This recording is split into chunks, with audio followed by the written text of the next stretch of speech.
Laos से कहता है, मानो मेरा हृदय किसी मूर्ख के हृदय जैसा हो।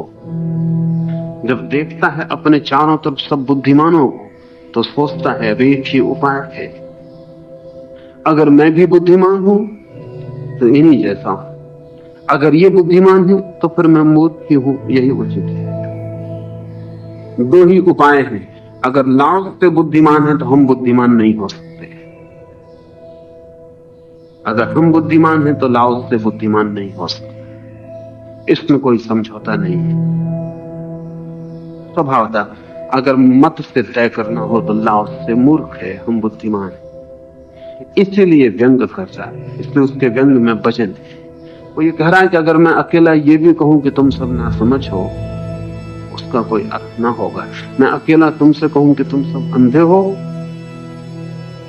तुम मेरी आंखों पर संदेह करोगे, ये भी कर सकते हो कि मेरी आंखें फोड़ दो। उचित यही है कि मैं कहूं कि मैं अंधा हूं तुम सब आंखों वालों के बीच। तुम्हारे पास आंखें अद्भुत हैं, तुम्हें पास का ही नहीं दूर का भी दिखाई पड़ता है, जमीन के ऊपर का नहीं जमीन के नीचे का भी दिखाई पड़ता है। तुम्हारे पास आंखें ऐसी हैं कि तुम्हें जगत का सारा सत्य दिखाई पड़ता है। एक तुम्हारे बीच मैं ही ऐसा हूं जो अंधा हो। लाओसे को हमने इसलिए सूली पे नहीं चढ़ाया। हम बड़े प्रसन्न हुए होंगे कि आदमी बिल्कुल ठीक ही कह रहा है। जीसस को हमने सूली पे चढ़ाया। जीसस ने व्यंग नहीं किया, सीधे सीधी बात कह दी। सुकरात को हमने जहर दिया, उसने भी व्यंग नहीं कहा, सीधी सीधी बात कह दी। सुकरात ने कोशिश की बताने की कि तुम मूर्ख हो, हमें क्रोध आ गया। अदालतें हमारी हैं, कानून हमारा है। सुकरात को जहर देने में क्या अड़चन है? जीसस ने भी हमें सीधी बात कही। और जीसस और सुकरात थोड़े भोले मालूम पड़ते हैं। लाओस से जैसे एक बहुत प्राचीन सभ्यता का नवनीत, हजारों हजारों वर्षों का अनुभव है जैसे लाओस के पीछे। वो उल्टा कहता है, कोई लाओस पे पत्थर भी नहीं फेंका। बर्ट्रैंड रसल ने अपने संस्मरणों में लिखा है कि मैंने एक बार मजाक में एक लेख लिखा राष्ट्रीयता के खिलाफ, नेशनलिज्म के खिलाफ, राष्ट्रवाद के खिलाफ एक लेख लिखा। और उस लेख में व्यंग में ऐसा कहा कि मेरे इस लेख को पढ़ने वाला जो पाठक है उसको छोड़कर समस्त राष्ट्र मूल।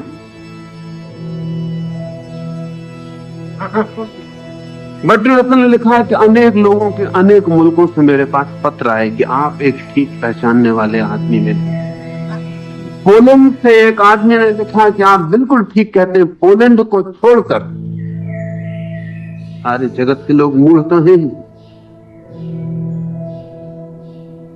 व्यंग को समझने की बुद्धि भी तो बहुत मुश्किल है।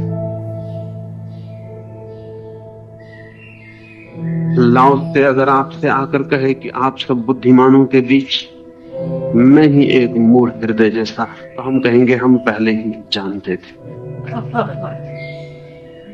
अन्यथा घर बसाते, विवाह करते, दुकान चलाते, कुछ काम की बात करते।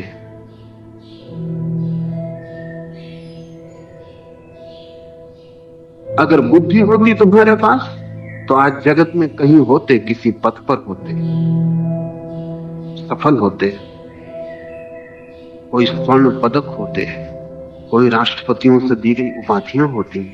कहीं भी तो नहीं, वो हम पहले ही जानते थे, सिर्फ शिष्टता बस हमने नहीं कहा। और जब लाओस से हमसे कहेगा संसार के लोग इतने संपन्न हैं, सबके पास इतना है कि वे न केवल अपने लिए काफी उनके पास से दूसरों को भी बांट देते हैं, तो हम कहेंगे ठीक ही कहते हो। हम सभी को ये ख्याल है हम सभी बांट रहे हैं। हम सभी को ये ख्याल है कि हम सभी न मालूम कितनी संपदाएं बांट रहे हैं, प्रेम की, आनंद की, सुख की, मित्रता की, करुणा की, हम कितनी संपदाएं बांट रहे हैं। हम कहेंगे ठीक ही कहते हो, लेकिन लाओ से गहन व्यंग कर रहा, वो कह रहा है कि तुम सब बुद्धिमान हो, इसलिए उचित होगा यही कि मैं कहूं कि मैं तुम्हारे बीच एक मूर्ख हूं। तुम सबके जीवन में बड़ी व्यवस्था है, मैं व्यवस्था शून्य। तुम्हारा इंच इंच नपातुला है, तुम गणित से चलते हो, तुम्हारे जीवन में एक ढांचा है, योजना, मैं एक आयोजित अनप्लान्ड, व्यवस्था शून्य। तुम्हारे पास तर्क है, तुम्हारे पास सोचने का ढंग है, तुम दूर की खोज लाते हो, भविष्य में भी तुम झांक लेते हो, तुम एक एक कदम नाप के रखते हो और तुम्हारी कोई मंजिल है जहां तुम पहुंच रहे हो।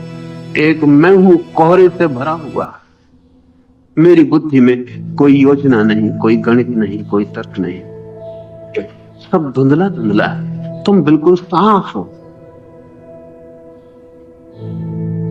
हम सभी को यह ख्याल है कि हम बिल्कुल साफ हैं,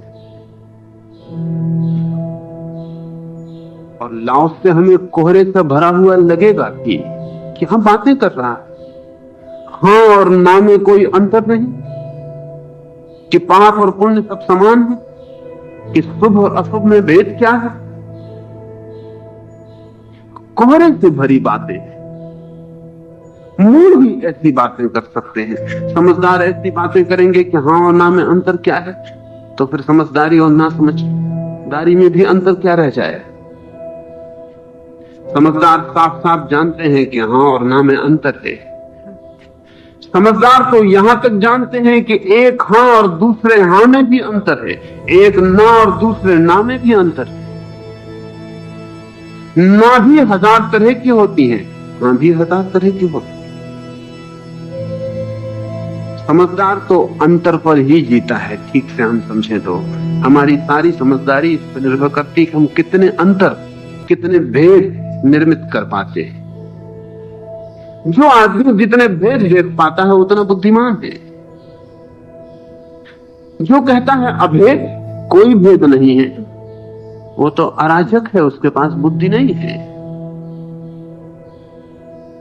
उसकी बुद्धि कोहरे की भांति है। लेकिन लाओ से खुद ही कहता है, और इसलिए हम चूक भी सकते हैं कि उसका प्रयोजन क्या है। वो ये कह रहा है जो इस जगत में समझदार हैं और व्यवस्था से जीते हैं, वे केवल मरते, जी नहीं सकते, क्योंकि जीवन का सारा रहस्य, जीवन का सारा काव्य कोहरे में। सुबह जब कोहरा छाया होता है और एक वृक्ष और दूसरे वृक्ष में फर्क करना मुश्किल हो जाता है, 2 इंच फासले पर कुछ दिखाई नहीं पड़ता, सारी प्रकृति जैसे किसी एक ही सागर में कोहरे के डूब जाती है। लाओ से कहता है कि ऐसे धुंध में जो जीते, लाओ से के लिए धुंध और कोहरा रहस्य के प्रतीक है। पश्चिम में शब्द है मिस्टिक। मिस्टिक का मतलब यह होता है कि जो कोहरे में जीता है, धुंध में जीता है, रहस्य में जीता है। लेकिन आधुनिक पाश्चात्य जगत में किसी को मिस्टिक कहना गाली देने के बराबर है। और जब लोग किसी की बात को गलत कहना चाहते हैं तो वे कहते हैं कि तुम मिस्टिफाई कर रहे हो, तुम चीजों को धुंधला कर रहे हो। लाओ से को पढ़ के तो बड़ी कठिनाई होती है, लेकिन जिसने लाओ से का अनुवाद किया है उसने जगह जगह अपने अनुवाद में लिखा है कि इस वाक्य का अनुवाद नहीं किया जा सकता, ये मेरी समझ में ही नहीं आता। क्योंकि समझ तो फासलों पर जीती है, ये तो सब फासले गिरा देना है। ये तो सब सीमाएं तोड़ के गड्ढमड्ढ कर देना है। ये तो सब जो भेद थे, सीमांत थे, उनको तोड़ देने का उपाय है। तो फिर अराजकता हो जाएगी। लाओस से लेकिन खुद ही कहता है, मानो मेरा हृदय किसी मूर्ख के हृदय जैसा हो, व्यवस्था शून्य और कोहरे से भरा हुआ। जो गंवार है वे विज्ञ और तेजोमय दिखते, मैं ही केवल मंद और भ्रांत। जो गंवार है वे विज्ञ और तेजोमय दिखते। गंवार होना और तेजोमय होना बहुत आसान है। गंवार होना और विज्ञ होना बहुत आसान है। विज्ञ होना और विज्ञ होने के ख्याल से भरना बहुत मुश्किल है। असल में मैं बुद्धिमान हूं, ये गंवारी का ही लक्षण है। बुद्धिमान को यह भाव पैदा भी नहीं हो सकता। बुद्धिमान की तो जितनी बुद्धिमत्ता बढ़ती है उतना उसे लगता है कि कितना कम मैं जानता हूं। न्यूटन ने कहा है कि जैसे सागर के किनारे कुछ सीप बीन ली, कुछ रेत पर मुट्ठी बांध ली हो, ऐसा मेरा ज्ञान है। सागर के किनारे अनंत अनंत बालू कणों के बीच थोड़ी सी रेत पर मुट्ठी बांध ली, थोड़े जैसे बच्चों ने सीपे सागर के शंख बीन लिए हो, ऐसे कुछ शंख बीन लिए। ऐसा मेरा ज्ञान है। जो मैं जानता हूं वो मेरी मुट्ठी के रेत कण, और जो मैं नहीं जानता हूं वो सागर के रेत कण। लेकिन न्यूटन कह सकता है। न्यूटन गंवार नहीं है। न्यूटन जैसे जैसे जानने लगा वैसे वैसे अज्ञान प्रगाढ़ और स्पष्ट होने लगा। लेकिन किसी गंवार को पूछे, वो इतना भी मानने को राजी ना होगा कि मेरे मुट्ठी में जितने कण हैं उतना भी मेरा अज्ञान है। जितने सागर में कण हैं वो तो मेरा ज्ञान है ही, लेकिन जितने मेरे मुट्ठी में है इतना भी मेरा अज्ञान है, ये भी मानने को राजी ना होगा।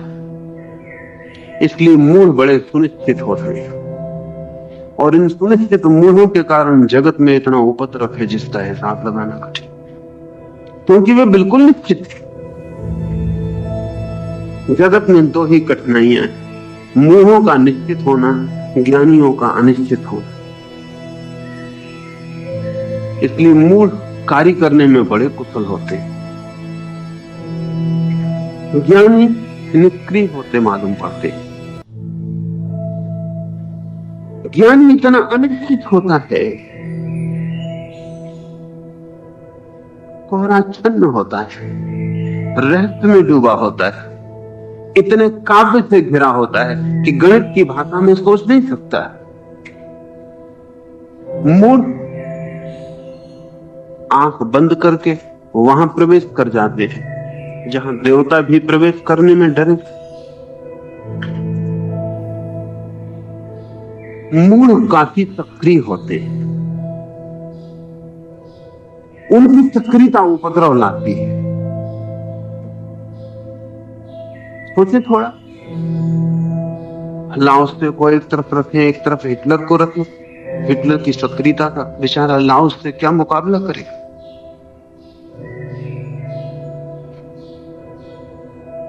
लेकिन उस दिन होगा सौभाग्य जगत का जिस दिन हिटलर जैसे मूढ़ निष्क्रिय हो सके हैं और लाओस जैसे बुद्धिमान सक्रिय हो सके।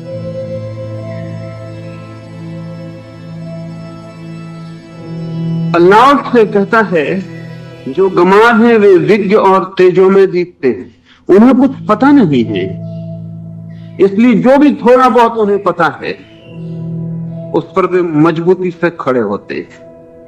उनका थोड़ा सा ज्ञान भी उन्हें महासूरी जैसा मालूम पड़ता है।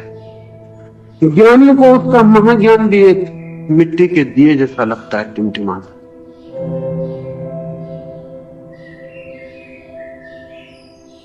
मैं ही केवल मंद और भ्रांत, और इन सुनिश्चित लोगों के बीच, मतांध लोगों के बीच, जहां सभी आश्वस्त थे, निश्चित है, पूर्ण है, वहां एक मैं ही मंद और भ्रांत मालूम पड़ता। महावीर किसी गांव में आते हैं। उस गांव का जो बड़ा पंडित है वो महावीर से मिलने जाता है। वो महावीर से पूछता है ईश्वर है? वो महावीर से पूछता है आत्मा है?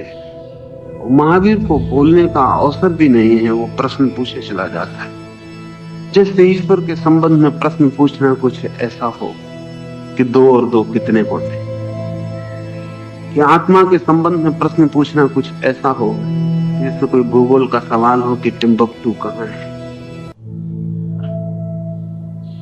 स्वर्ग है, मोक्ष है, वो पूछता चला जाता। महावीर को तो बोलने का भी मौका उसने नहीं दिया। जब वो सब सवाल पूछ चुका है, एक सांस में उसने सब पूछ लिया है जो मनुष्य की चेतना ने अपने पूरे इतिहास में पूछा। करोड़ करोड़ वर्षों में मनुष्य की चेतना ने जो सवाल पूछे हों और जिनके उत्तर नहीं पाए, वो आदमी एक क्षण में पूछ लेता है। महावीर उससे कहते हैं कि तुम्हारे पास कितने बड़े सवाल हैं और इतना कम समय मालूम पड़ता है कि उत्तर देना मुश्किल है।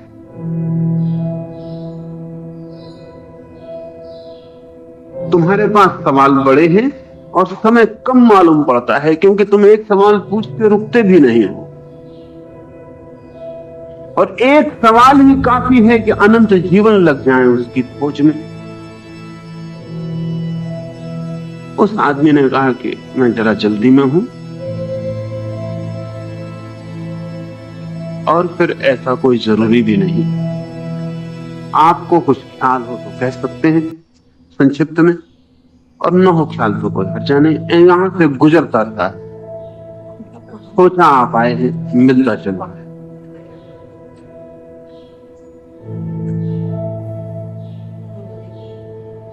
महावीर ने चलते चलते उस आदमी से कहा, और जहां तक मैं समझता हूं आपको इनके उत्तर भी मालूम होंगे। उस आदमी ने कहा निश्चय ही।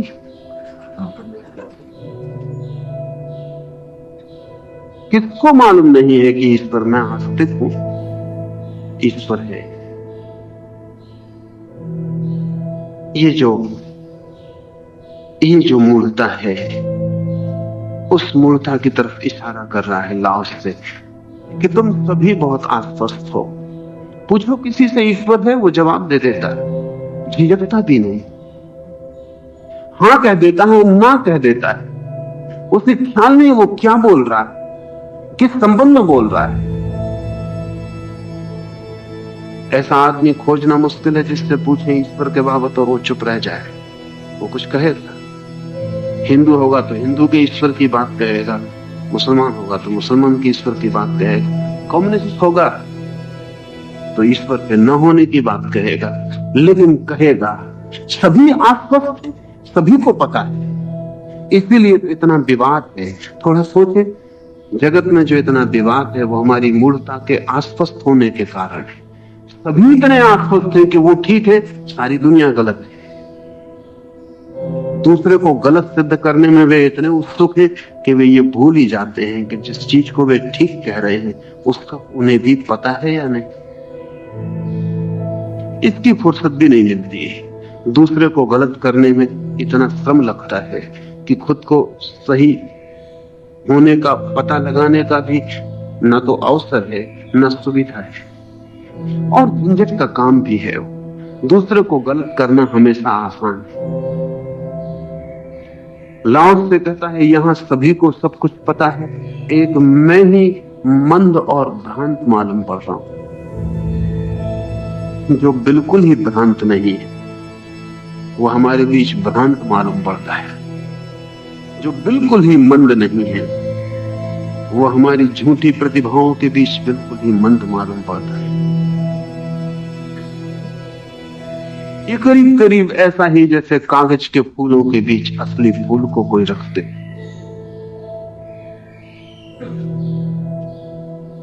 निश्चित ही कागज के फूलों के रंग ज्यादा चटकीले हो सकते, ज्यादा तेजोमय हो सकते, मौत का उन्हें डर नहीं, ज्यादा आश्वस्त हो सकते हैं। असली फूल तो डगमगाता होगा। एक एक पल मौत करीब आती होगी, और जो रंग है वो भी प्रतिक्षण तिरोहित हो रहा, प्राण ऊर्जा क्षीण हो रही। असली फूल कागज के फूलों के बीच बहुत दीन और दरिद्र मालूम होगा, और थोड़ी ही देर में उसे पता चल जाएगा कि मैं ही एक कमजोर हूं, बाकी सब शक्तिशाली है। और हो सकता है मरते वक्त वो फूल कह के जाए कि एक मैं ही कमजोर था, एक मैं ही था नकली असली फूलों के बीच। असली बचे, नकली तुम हो। और कागज के फूल भी इस पर भरोसा करेंगे। ये प्रत्यक्ष है बात कि जो असली थे वो बच गए, जो नकली था वो समाप्त हो गए। जिंदगी बहुत उल्टी है, और भीड़ के कारण बड़े भ्रम पैदा होते हैं। जो दिमाग में वे चालाक और आश्वस्त, अकेला मैं उदास अवनमित समुद्र की तरह धीर इधर उधर बहता हुआ मानो लक्ष्यहीन। कभी आपने ख्याल किया, नदियों के पास लक्ष्य, सागर के पास कोई लक्ष्य नहीं। छोटे से नाले के पास भी लक्ष्य कहीं पहुंचना है, सागर के पास कोई लक्ष्य। क्षुद्र सा नाला भी पर्पसफुल है, प्रयोजन। इतना बड़ा सागर पर्पसलेस, निष्प्रयोजन। पूछो इस सागर से कहां पहुंचना तुझे? कहीं पहुंचना नहीं। तब क्षुद्र नाला भी कह सकता है, क्या व्यर्थ पड़े हो निष्क्रिय। हमारी तरफ देखो, भागते हैं, दौड़ते हैं, व्यवस्था से चलते हैं, पहुंचना है कहीं, कोई मंजिल है,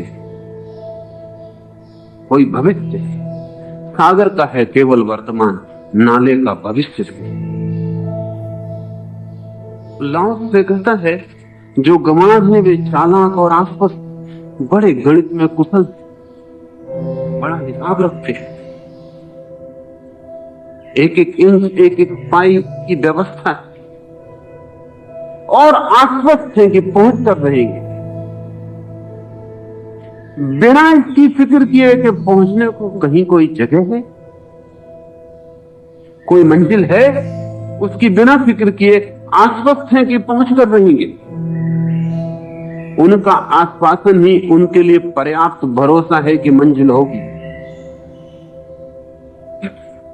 हमारे मन में लक्ष्य है तो लक्ष्य जरूर होगा, क्योंकि हम ही तो निर्धारक हैं, जगत के नियंता हम ही हैं। अल्लाह से कहता है, अकेला मैं उदास, क्योंकि लक्ष्य न हो, हमें जो तेजी आती है वो लक्ष्य से आती है। ध्यान रखना, ये सारे शब्द व्यंग के हैं।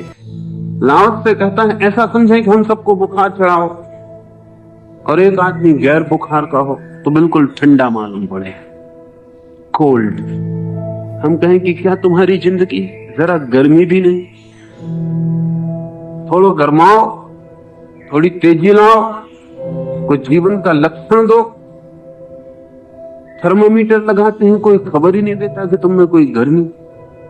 अल्लाह से कहता है, और सब भरे हैं बड़ी तेजी, त्वरा, ज्वर से कहीं पहुंचना है, कुछ पाना है, कुछ होना है। एक मैं ही उदास अवनमित, डिप्रेस। इन सब के मुकाबले फीवरिस्ट, जो ज्वर से बड़े दौड़ रहे। कभी सन्निपात में किसी को देखा? जैसी तेजी सन्निपात में आती है वैसी कभी नहीं आती। 4 आदमी पकड़े तो भी आदमी को पकड़ना मुश्किल। खाट पर सोया हुआ आदमी भी कहता है, मेरी खाट आकाश में उड़ रही।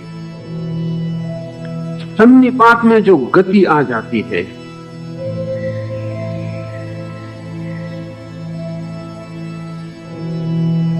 वो गति जो ज्वर की तेजी आ जाती है, वैसी तेजी में हम सब हैं।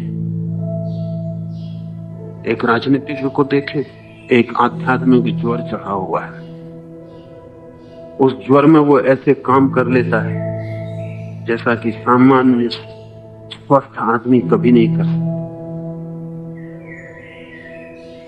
एक राजनीतिक को देखें, जब वो किसी देश की रक्षा के लिए लगा हुआ है, किसी देश के निर्माण के लिए और किसी देश के ध्वंस के लिए लगा हुआ है, तब उसकी ज्वर की अवस्था देखिए। अगर हमारे पास कभी आध्यात्मिक ज्वर नापने का कोई उपाय हो तो राजनीति एक आध्यात्मिक ज्वर सिद्ध होगा।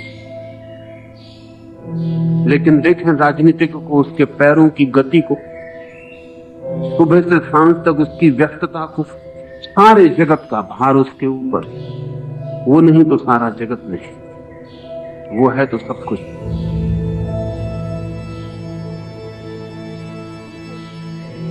ये जो ज्वर है, अल्लाह से कहता है, इन ज्वरग्रस्त लोगों को देखकर यही कहने का रह जाता है कि एक मैं ही उदास, ठंडा, निष्क्रिय, सभी कहीं पहुंच रहे हैं, एक मैं ही सागर की तरह लक्ष्यहीन, अपनी जगह ही पड़ा हूं। सब प्रयोजन है दुनिया के सब लोग, अकेला मैं दिखता हूं हठीला और अभद्र। जब सारे ही लोग दौड़ रहे हों तो आपका आहिस्ता चलना हठीला दिखाई पड़ेगा, और जब सारे लोग ही पागल हो रहे हों तब आपका शांत और सौम्य बना रहना अभद्र मालूम पड़ेगा। जब हिंदू मुस्लिम दंगे में उतर रहे हो तब आप दूर खड़े देखते रहे तो लगेगा कि अब आदमी है। जब हिंदुस्तान और पाकिस्तान लड़ते हो, हिंदुस्तान चीन लड़ते हो, या बांग्लादेश और पाकिस्तान लड़ता हो, या वियतनाम में युद्ध चलता हो, तब आप दूर खड़े चुपचाप देखते रहे, कोई पक्ष में ना हो, बटे हुए ना हो, ज्वर के भीतर ना हो, तो लोग कहेंगे क्या हुआ आपको, जीवित हैं या मर गए। कभी आपने ख्याल किया जब युद्ध चलता है तब लोग ज्यादा जीवित हो जाते। जो आदमी सुबह 8 बजे भी बिस्तर से उठने में मुश्किल पाता था, वो 5 बजे उठ के रेडियो खोलकर सुन जाए, क्या खबर, जान में जान आ जाती है, खून तेजी से चलने लगता है। सुबह से आदमी अखबार लेके बैठ जाता, लोगों के चेहरों पर रौनक देखे। जब युद्ध चलता है तब लोगों के चेहरों पर रौनक देखे। जब युद्ध चला जाता है लोग फिर मंदे हो जाते हैं, फिर धीमे हो जाते हैं, फिर राह देखते हैं कि कुछ हो जाए। कहीं कुछ नहीं हो रहा, अखबार में कोई खबर नहीं। सुना है मैंने, मुल्ला नसरुद्दीन अपने जीवन के अंत में गांव का काजी, गांव का न्यायाधीश बना दिया गया। पहले ही दिन जब वो बैठा अदालत में, सुबह से दोपहर होने लगी, कोई मुकदमा ना आया, सांझ भी होने लगी, कोई मुकदमा ना आया। क्लर्क उदास, बेचैन, पहरेदार बेचैन, सिपाही बाहर भीतर आते हैं, कोई नहीं आया, वकील बेचैन। आखिर क्लर्क ने कहा कि क्या हो गया, आज ही आप बने हैं न्यायाधीश और कोई आया नहीं। नसरुद्दीन ने कहा घबराओ मत, I have still faith in human nature. आदमी की प्रकृति पे मुझे अब भी भरोसा है, कोई ना कोई आएगा, कोई ना कोई आएगा, घबराओ मत, कोई ना कोई अपराध होकर रहेगा, आदमी पे मुझे अब भी भरोसा है। और जब सांझ होते होते एक मुकदमा आ गया मारपीट का, सारी अदालत में रौनक आ गई, लोग अपनी अपनी जगह बैठ गए, लोगों ने अपने रजिस्टर खोल लिए, वकील खड़े हो गए, सिपाही की जान आ गई, मजिस्ट्रेट में जान आ गई। अदालत मर जाती जिस दिन मुकदमा नहीं आता। डॉक्टर की नब्ज ढीली पड़ जाती जिस दिन कोई बीमार नहीं होता। स्वभाव था। हमारे जीवन का जो ढंग है वो ज्वरग्रस्त है। युद्ध होता है तो सबकी रीढ़ तन जाती है। हिटलर ने अपनी आत्मकथा में मेनिकेल्स में लिखा है कि किसी भी राष्ट्र को बड़ा होना हो तो युद्ध के बिना कभी कोई बड़ा नहीं होता। और जो राष्ट्र बिना युद्ध के बहुत दिन जी जाते हैं उनकी रीढ़ टूट जाती है। हो सकता है यही कारण भारत की रीढ़ के टूट जाने का हो। महाभारत के बाद युद्ध वगैरह से हमने कोई संबंध नहीं रखा।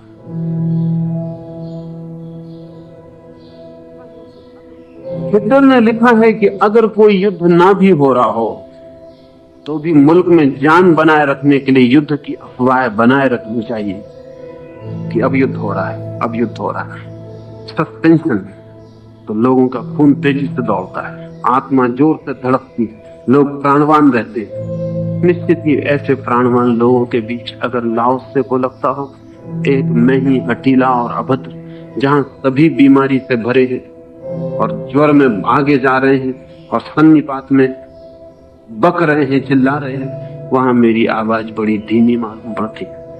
निश्चित ही उन सबको लगता है कि तुम हठीले हो, आओ हमारे साथ, दौड़ो हमारे साथ। अभद्र हो जब सभी जो कर रहे हैं वो तुम नहीं कर रहे हो। सभ्य का मतलब ही क्या होता है, असभ्य का मतलब ही क्या होता है। शब्द का भी यही मतलब होता है।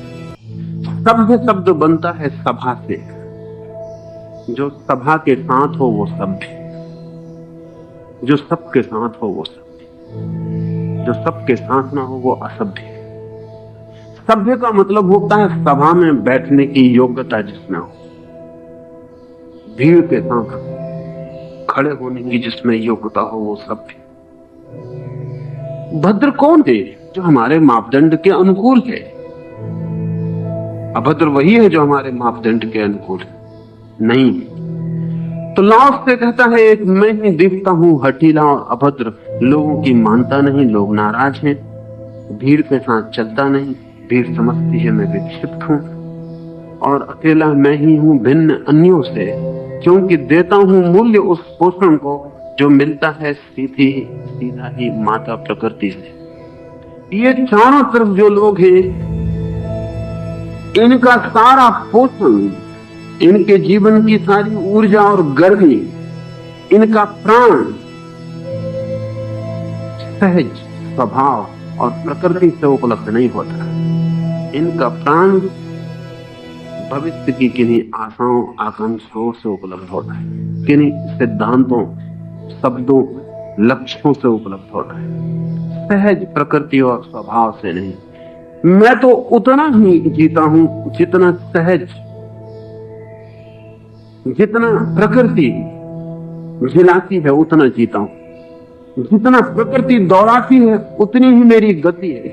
प्रकृति रोकती है तो मैं रुक जाता हूं, प्रकृति चलाती है तो मैं चलता हूं। अपनी मेरी कोई दौड़ नहीं है, अपनी मेरी कोई गति नहीं है, मस्तिष्क और बुद्धि से मेरा कोई परिचालन नहीं है।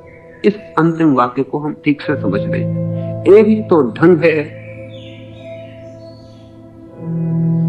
सहज जीवन का है। लाओत्से ने कहा है मैं एक सूखे पत्ते की प्रति, हवा पूरब ले जाती है तो पूरब चला जाता, हवा पश्चिम ले जाती है तो पश्चिम चला जाता, हवा जमीन पे गिरा देती है तो मैं विश्राम कर लेता हूं, हवा आकाश में उठा देती है तो मैं बादलों के साथ होड़ कर लेता हूं। लेकिन मेरी अपनी कोई दिशा नहीं, कहीं जाने की मेरी कोई योजना नहीं, क्योंकि योजना जैसी बनी वैसे ही संघर्ष शुरू हो जाता है। मैं पूरब जाना चाहता हूं, हवाएं पश्चिम जा रही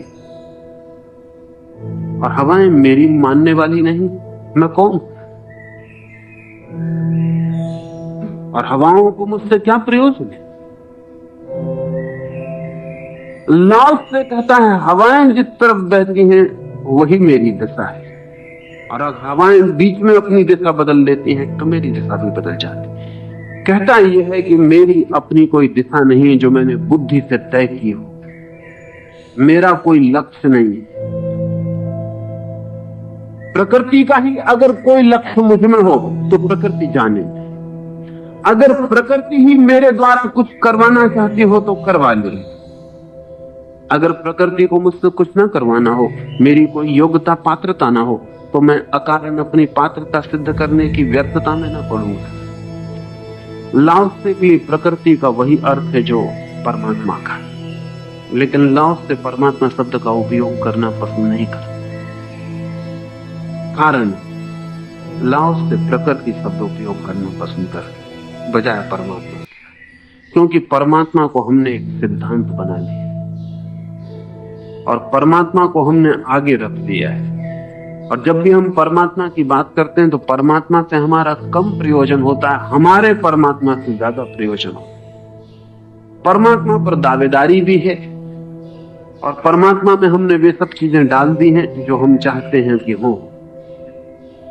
हमने परमात्मा से नहीं पूछा है कि तेरी क्या मर्जी है, हमने अपनी मर्जी उस पर रख दी और कहा कि ये मर्जी अगर हो तो तू हमारा परमात्मा है।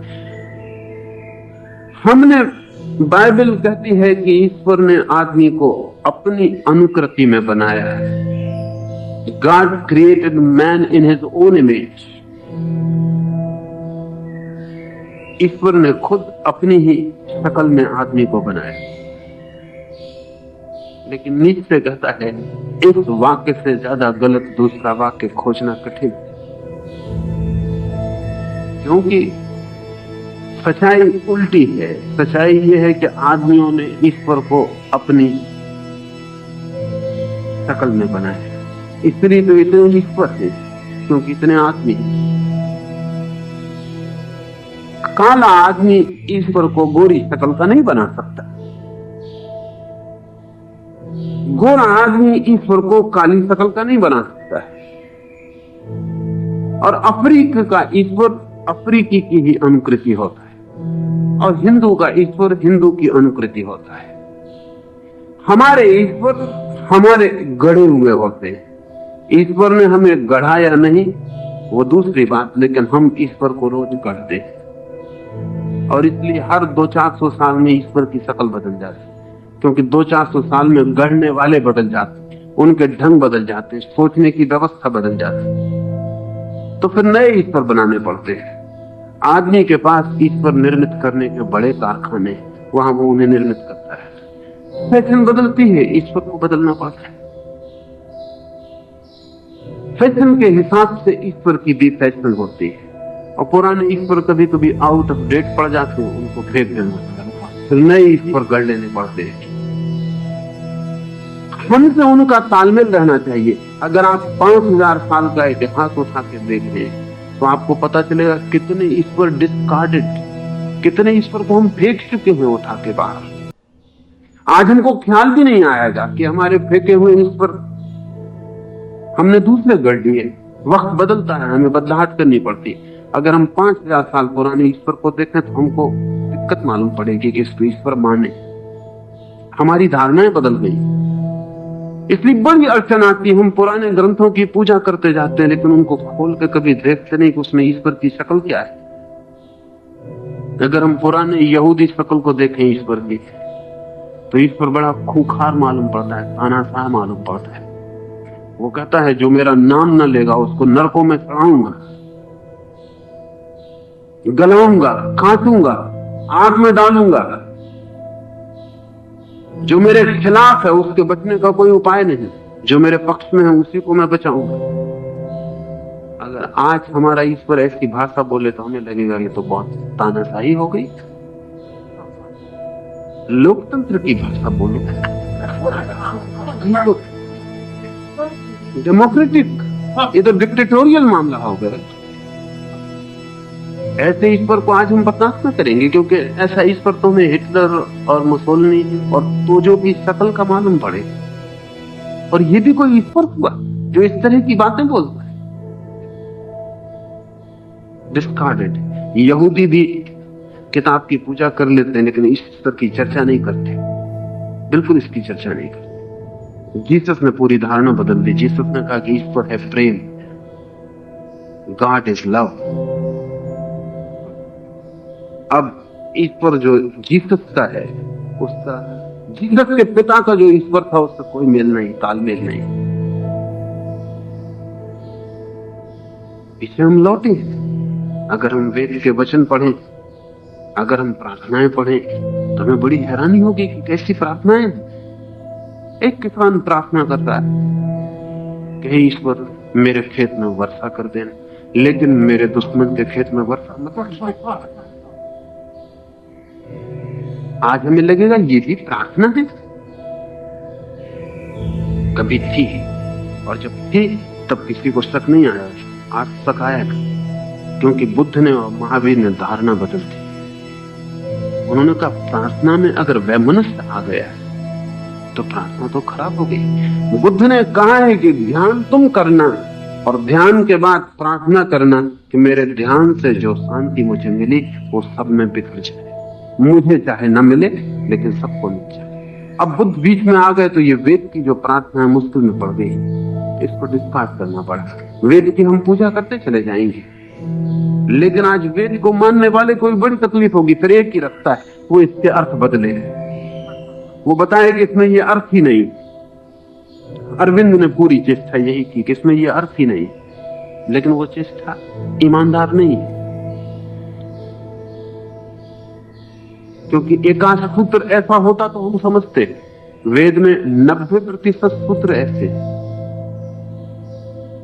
और अरविंद जैसी प्रतिभा का आदमी भी कितनी ही तोड़ मरोड़ करे,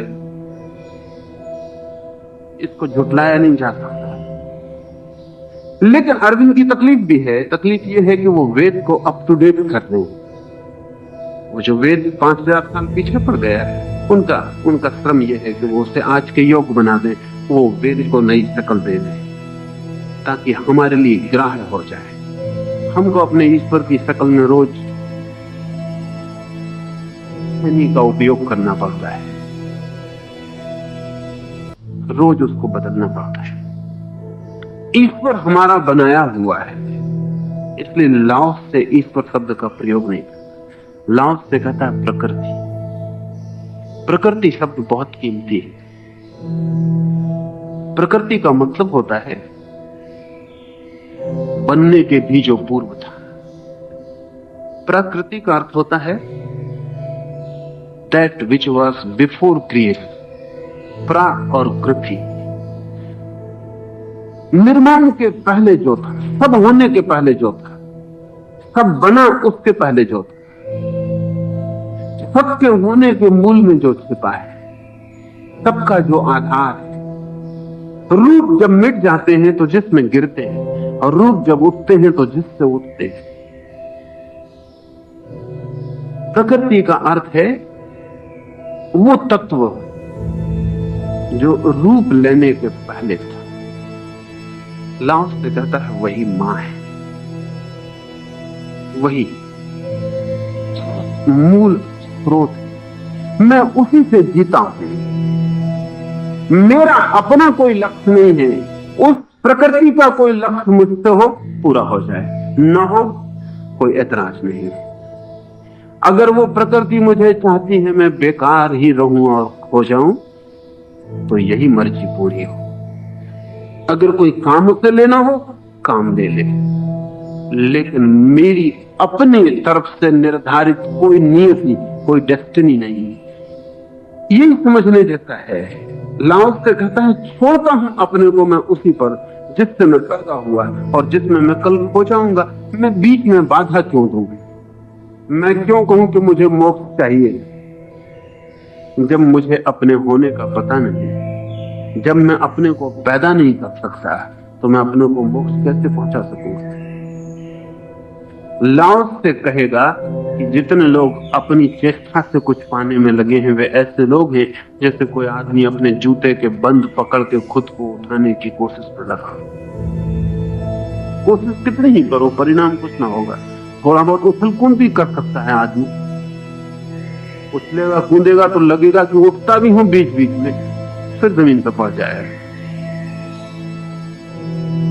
मुझसे जो विराट और बड़ा मुझे घेरे हुए है, अगर उसका ही कोई लक्ष्य है तो ठीक, मेरा कोई लक्ष्य नहीं है। मैं कौन हूं जो बीच में आऊं?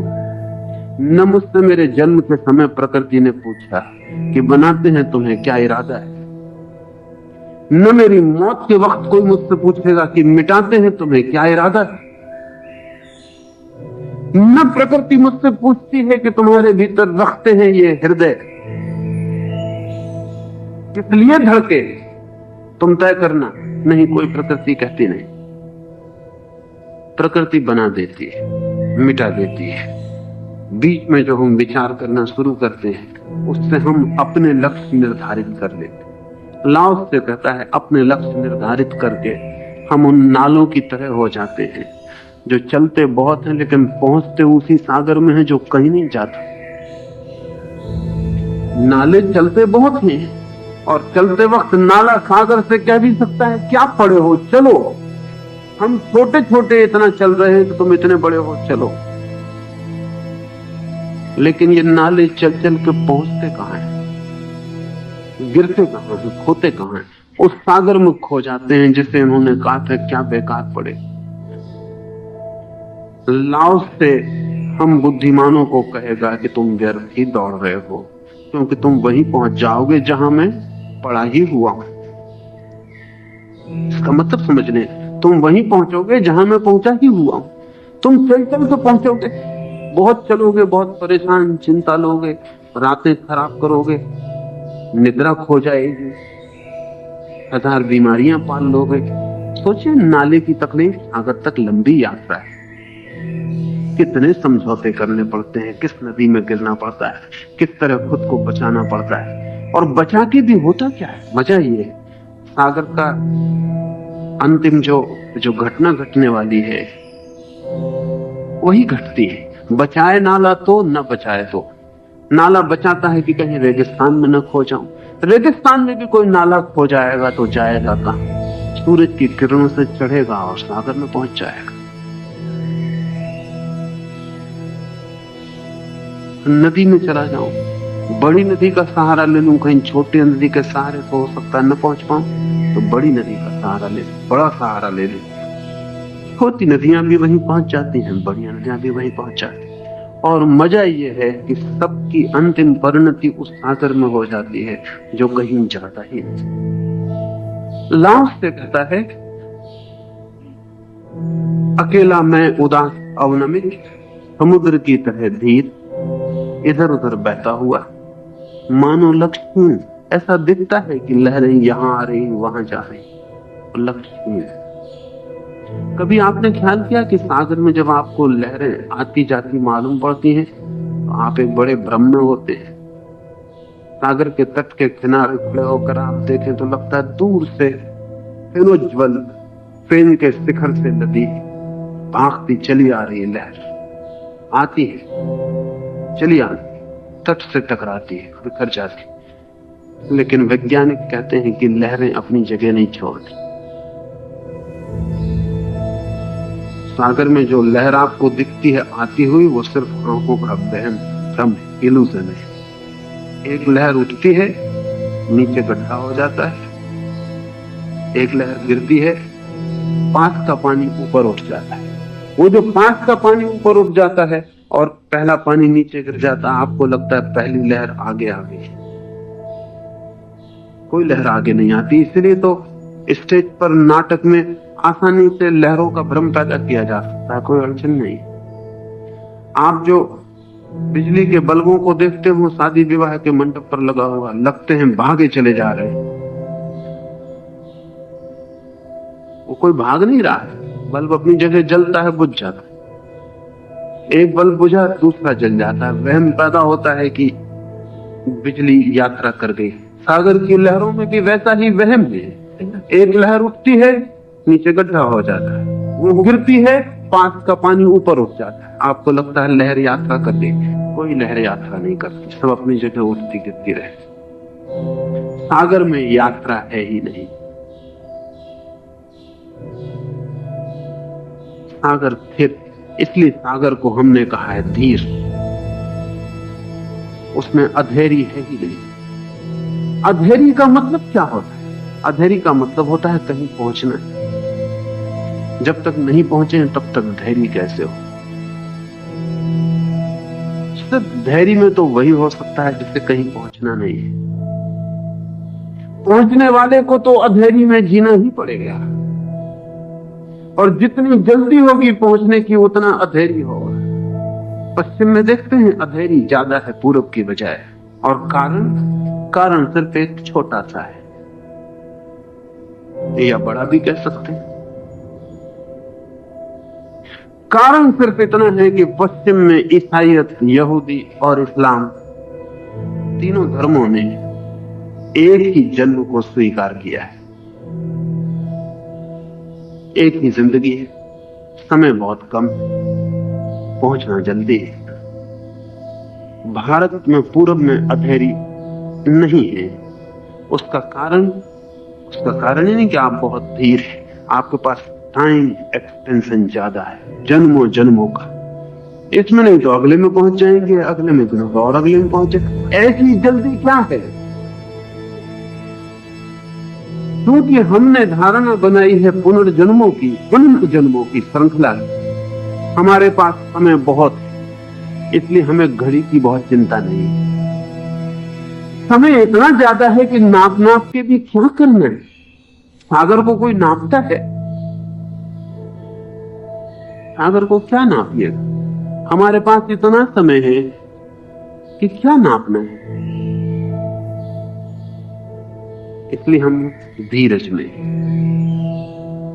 दौड़ भी रहे हैं तो बड़े आहिस्ता से, सुस्ता से भी है, और कोई जल्दी नहीं है। पश्चिम में बहुत जल्दी पैदा हो गई, क्योंकि ईसाइयत ने एक ही जन्म को स्वीकार किया। ये मौत जो होने वाली है, ये आखिरी, इसके बाद फिर समय नहीं। स्वभाव था, समय कम पड़ गया, घबराहट बढ़ गई, और पहुंचना और चूक गए तो सदा के लिए चूक गए। हमारे मुल्क में चूकने में कोई डर नहीं है। चूकने का मतलब सदा के लिए चूकना नहीं होता है। सिर्फ इस बार चूक गए, अगली बार देखेंगे। और परमात्मा अनंत धैर्यशाली है हमारा, वो प्रतीक्षा करेगा, कोई ऐसी जल्दी कहीं भी नहीं। इसलिए टाइम कॉन्शसनेस, जो काल चेतना है, वो पूरब में पैदा नहीं हो सकेगी। टाइम कॉन्शसनेस पश्चिम में पैदा हुई, और टाइम कॉन्शसनेस पैदा करने में जीसस कहां थे? क्योंकि एक ही जिंदगी है तो घबराहट हो गई। सागर को हम कहते हैं धीर, उसे कहीं पहुंचना ही नहीं। नदी तो अधीर होगी, इसलिए नदी शोरगुल करेगी, भागेगी, तड़पेगी, उसमें बेचैनी दिखाई भी पड़ेगी। सागर बेचैन नहीं है। लाओस से कहता है, इन सब भागते हुए लोगों के बीच जो गंवार हैं वे विद्य और तेजों में, मैं ही मंद और भ्रांत। जो गंवार हैं वे चालाक और आसपास, मैं ही उदास अवनमित समुद्र की तरह धीर। इधर उधर बहता हुआ मानो लक्ष्यहीन, सब प्रयोजन है दुनिया के सब लोग। अकेला मैं दिखता हटीला और अभद्र, और अकेला मैं ही हूं भिन्न अन्यों से, क्योंकि देता हूं मूल्य उस पोषण को जो मिलता है सीधा माता प्रकृति से। वो जो गहनतम स्रोत है जीवन का, उसको ही जीता हूं। और इसलिए भिन्न, इसको हम एक तरह से और देख लें, जो व्यक्ति लक्ष्य को लेकर जिएगा, भविष्य उसके लिए मूल्यवान, आगे कल। जो व्यक्ति आधार को, स्रोत को लेकर जिएगा, उसके लिए भविष्य का कोई मूल्य नहीं। उसके लिए जड़ें मूल्यवान है, स्रोत मूल्यवान है। हम ऐसा समझें कि हम ऐसे लोग हैं या हम ऐसे वृक्ष हैं जो इस आशा में जीते हैं कि फूल लगे। इस आशा में हम जड़ों की सारी चिंता ही छोड़ देते हैं। हम ये भूल ही जाते हैं कि हम सिर्फ जड़ों का फैलाव, हम ये भूल ही जाते हैं कि हम जड़ें ही हैं जो पृथ्वी के बाहर आ गई। हम ये भूल ही जाते हैं कि हम जड़ें ही हैं जिन्होंने आकाश को छूने की आकांक्षा की। हम ये भूल ही जाते हैं कि अगर जड़ों के भीतर ही छिपा है कोई फूल तो निकल आएगा, अगर नहीं छिपा है तो निकालने का कोई उपाय नहीं। हम ऐसे वृक्ष हैं जो जड़ों को भूल गए। अब हम सोचते हैं फूल कैसे हो जाएं। अगर कोई वृक्ष फूल की चिंता में पड़ जाए तो फूल कैसे हो जाए, तो एक बात पक्की है कि फूल उस वृक्ष में कभी नहीं होंगे। चिंता ही सारे रस को सोख जाएगी जिससे फूल बनते हैं। चीनी कहानी है और लाओत्से के वक्त की है कि एक सेंटीपीड, एक सतपदी जानवर, 100 पैर वाला जानवर एक जंगल से गुजर रहा है। एक खरगोश बड़ी चिंता में पड़ गया। 100 पैर, कौन सा पहले रखता होगा, कौन सा बाद में, कैसे हिसाब रखता होगा कि कौन सा उठ गया, कौन सा उठाना है, कौन सा आधा है बीच में, कौन सा जमीन को छू रहा है। 100 पैर। खरगोश फंस गया और उसने कहा, चाचा बड़ी चिंता होती है आपको देख कर, कैसे रखते हैं हिसाब, क्या है गणित, पहले कौन सा पैर उठाते हैं, फिर कौन सा, फिर कौन सा, 100 का हिसाब, 100 की संख्या याद रखनी पड़ती होगी। सतपदी ने कहा, अजीब सवाल पूछा, मैंने कभी ख्याल नहीं किया, चलता तो रहा हूं, मैंने कभी ख्याल नहीं किया, अब मैं कुछ ख्याल करके तुझे बताऊं। सतपदी थोड़ी देर खड़ा रहा, उसके पैर कपे और वो वहीं गिर गए। खरगोश ने पूछा, क्या हुआ? उस सतपदी ने कहा कि ना समझ, अब ये सवाल किसी और सतपदी से मत पूछ, हम चलना जानते थे, ये हमने कभी सोचा ना था कौन सा पैर पहले कौन सा बाद। 100 का मामला है, सब गड़बड़ हो गया, कोई पैर ही नहीं उठता या कई पैर साथ उठ गए, आपस में उलझ गए, जान पे मुसीबत आ गई। तूने जो ये सवाल उठाया ये बहुत कठिन है, और भगवान करे कि मैं जल्दी तेरे सवाल को भूल जाऊं, अन्यथा चलना मुश्किल हो जाए, चिंता आ जाएगी चलने की जगह। कोई वृक्ष अगर सोचने लगे कि फूल को कैसे बनाऊं, कैसे कली बने, कितनी पखरियां रखूं, कैसा रंग हो, कैसी गंध भरूं, उस फूल में से वृक्ष नहीं लगेंगे। वृक्ष को फूल की क्या चिंता होनी है, फूल तो छिपे हैं जड़ों में, जड़ें संभाल लेंगी। वृक्ष को बढ़ते जाना, जड़ों पे सब छोड़ देना है, भाग कर देना है समर्पित स्रोत पर। स्रोत में ही सब छिपा है, भविष्य भी छिपा है, कल भी छिपा है, जो होगा वो भी छिपा है। लाओत्से कहता है, जड़ों पर सब छोड़ दिया मैंने, और चारों तरफ जो लोग हैं वे सब अपना अपना भार उठाए चल रहे हैं। वे कहते हैं, हमारी मंजिल, हमारा लक्ष्य, हमें कुछ होना है, हमें कुछ करके दिखाना है, संसार में आए हैं तो बिना किए नहीं जाएंगे। माँ बाप समझाते हैं बच्चों को, संसार में आए हो कुछ करके दिखाओ। कितने लोग संसार में आए, कितना करके दिखा गए, क्या फल है? और न जिनने करके दिखाया, कौन सी असुविधा हो गई है? करके भी क्या दिखाइएगा?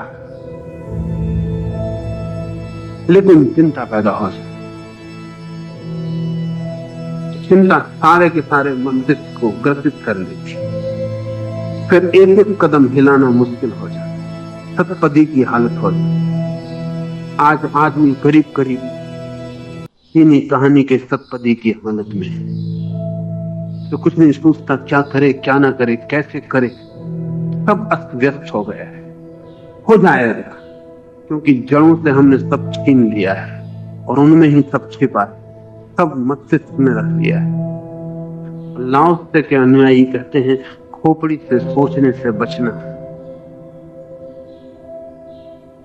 लाओत्से से अगर आप जाके पूछते कि तुम्हारा मस्तिष्क कहाँ है, तो वो अपने पेट पे हाथ रखता, तो कहता यहाँ पेट में, belly is my mind। कहां खोपड़ी में, इतने दूर स्रोत से कहां जाना, बहुत दूर निकल गया ये, क्योंकि मां से बच्चा जुड़ा होता है नाभि से, वो पहले अस्तित्व का शुरुआत है, नाभि स्रोत है। और नाभि के निकट अस्तित्व। खोपड़ी तो बहुत दूर निकल गए, शाखाओं में चले गए, जड़ों से बहुत दूर चले गए। आदमी की जड़ आपको पता है नाभि है, वहीं से माँ से जड़ जुड़ी होती है। उसकी माँ से जड़ नाभि से जुड़ी थी। इस सारे संसार की अगर हम मनुष्यों की जड़ें खोजें तो नाभि में फैली हुई है। ये तो प्रत्यक्ष ऊपर से भी नाभि से जुड़ी होती हैं। लाओस से कहता है अप्रत्यक्ष भीतर की जड़ें भी नाभि से ही फैली होती। इसलिए लाओस से कहता है खोपड़ी की फिक्र छोड़ो, नाभि की फिक्र करो। नाभि मजबूत हो, जड़ें गहरी हो प्रकृति में, तो तुम कहीं पहुंचे न पहुंचे इससे फर्क नहीं पड़ता। पहुंचे तो न पहुंचे तो हर हालत में आनंद है। और तुम मस्तिष्क से जिए, पहुंचे तो न पहुंचे तो हर हालत में दुख है। वो कहता है एक अकेला मैं भिन्न अन्यों से, क्योंकि देता हूं मूल्य उस पोषण को जो मिलता है सीधा माता प्रकृति से। आज इतना ही।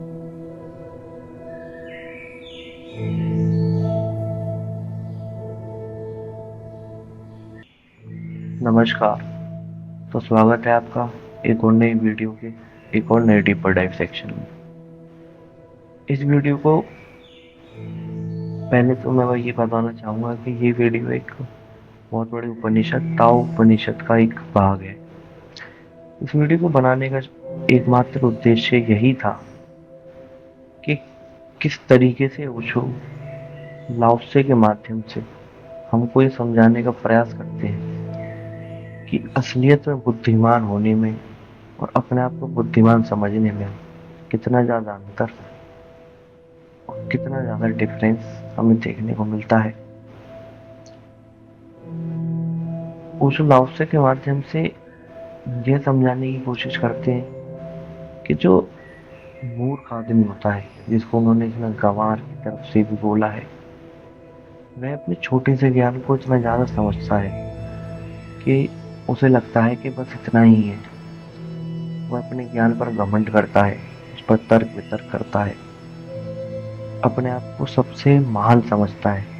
और वहीं जो असलियत में बुद्धिमान व्यक्ति होता है, जिसे बहुत सारा ज्ञान होता है, वह अपने आप को उतना ही छोटा, उतना ही संतुष्ट महसूस करता है। वह तर्क वितर्क नहीं करता, क्योंकि उसे हर वक्त ये लगता है कि अभी और मेरे पास कुछ जानने को है। उसे हर वक्त ये लगता है कि अभी और कुछ ऐसा है जो मुझे खोजना है और जो मेरे पास अभी नहीं है। इस वीडियो में एक और बहुत इम्पोर्टेंट टॉपिक और या पॉइंट जो मेरी समझ में आया वो यही था कि हम जो सवाल पूछते हैं किसी से भी, अपने से बड़े किसी व्यक्ति से अगर हम मिलते हैं, उससे सवाल पूछते हैं, वो we ask to confirm not to know. ये हमने इस वीडियो में जाना है। आप अपने अंदर एक बार झांक कर देखेंगे तो आपको भी महसूस जरूर होगा। और इस वीडियो का एक सबसे इम्पोर्टेंट टॉपिक जिसके बारे में यहाँ चर्चा हुई है और हमारे देश की, हमारे मुल्क की करंट परिस्थितियों के हिसाब से भी है कि वॉर, जंग के समय किस तरीके से लोग अपने आप को देखते हैं, किस तरीके से एक देश की मनोस्थिति रहती है और उसके आसपास की साइकोलॉजी क्या होती है ओवरऑल। यहाँ हमने ये भी, ओशो ने ये भी थोड़ा बहुत टच करा है पॉइंट, जिसमें उन्होंने हिटलर का रेफरेंस भी देने की कोशिश करी है। हाँ, मैं ये नहीं बोलूँगा कि करंट सिचुएशन में हमारे भारत में वॉर ही चल रही है या कुछ इस तरीके से, इस पर मेरा कोई कमेंट नहीं रहेगा। मतलब इस तरीके की परिस्थिति में क्या साइकोलॉजी रहती है और क्या होता है असलियत में हमारे दिमाग के अंदर, यहाँ भी ओशो ने अपने विचार रखने का, इसमें आसपास विचार रखे हैं। तो चलिए हम डीप डाइव करते हैं अपने इस एक और नई वीडियो की बहुत ही शानदार और बहुत ही आई ओपनिंग स्पीच के सेक्शन में। फॉर्मेट इसी तरीके से रहेगा कि हम पहले मैं अपना पीओवी शेयर करूँगा, उसके बाद अदर फिलोसोफर्स ने किस तरीके से इसके बारे में चर्चा करी है हम उसके बारे में बात करेंगे, और फिर उसके बाद हम मॉडर्न फिलोसॉफी में और मॉडर्न स्टडीज़ क्या हुई हैं उनके बारे में चर्चा करेंगे, और अंत में हम इसको एक बेहतरीन से और खूबसूरत संदेश के साथ इस वीडियो का यही अंत करेंगे। मैं वापस दोहराता हूँ, यह वीडियो ताओ उपनिषद का एक हिस्सा है। अगर आप चाहेंगे तो हम इसके बाकी के पार्ट्स और इसी उपनिषद के आगे के हिस्से आपके सामने रखेंगे, तो आप जैसा चाहें प्लीज़ कमेंट सेक्शन में ज़रूर बताएं।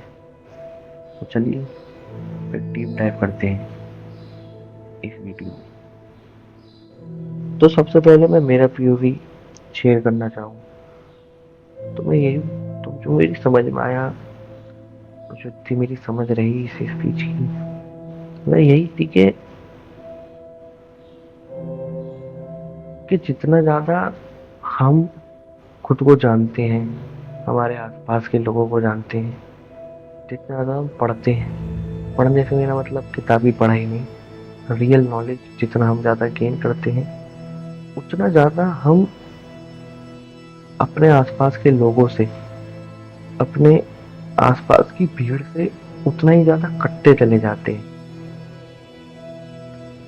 तो यहाँ और यह बात आपने बहुत सारे बड़े फिलोसोफर्स और बहुत महान लोगों ने भी कई बार कही है कि द मोर यू नो या the more knowledge you gain the more lonelier you get.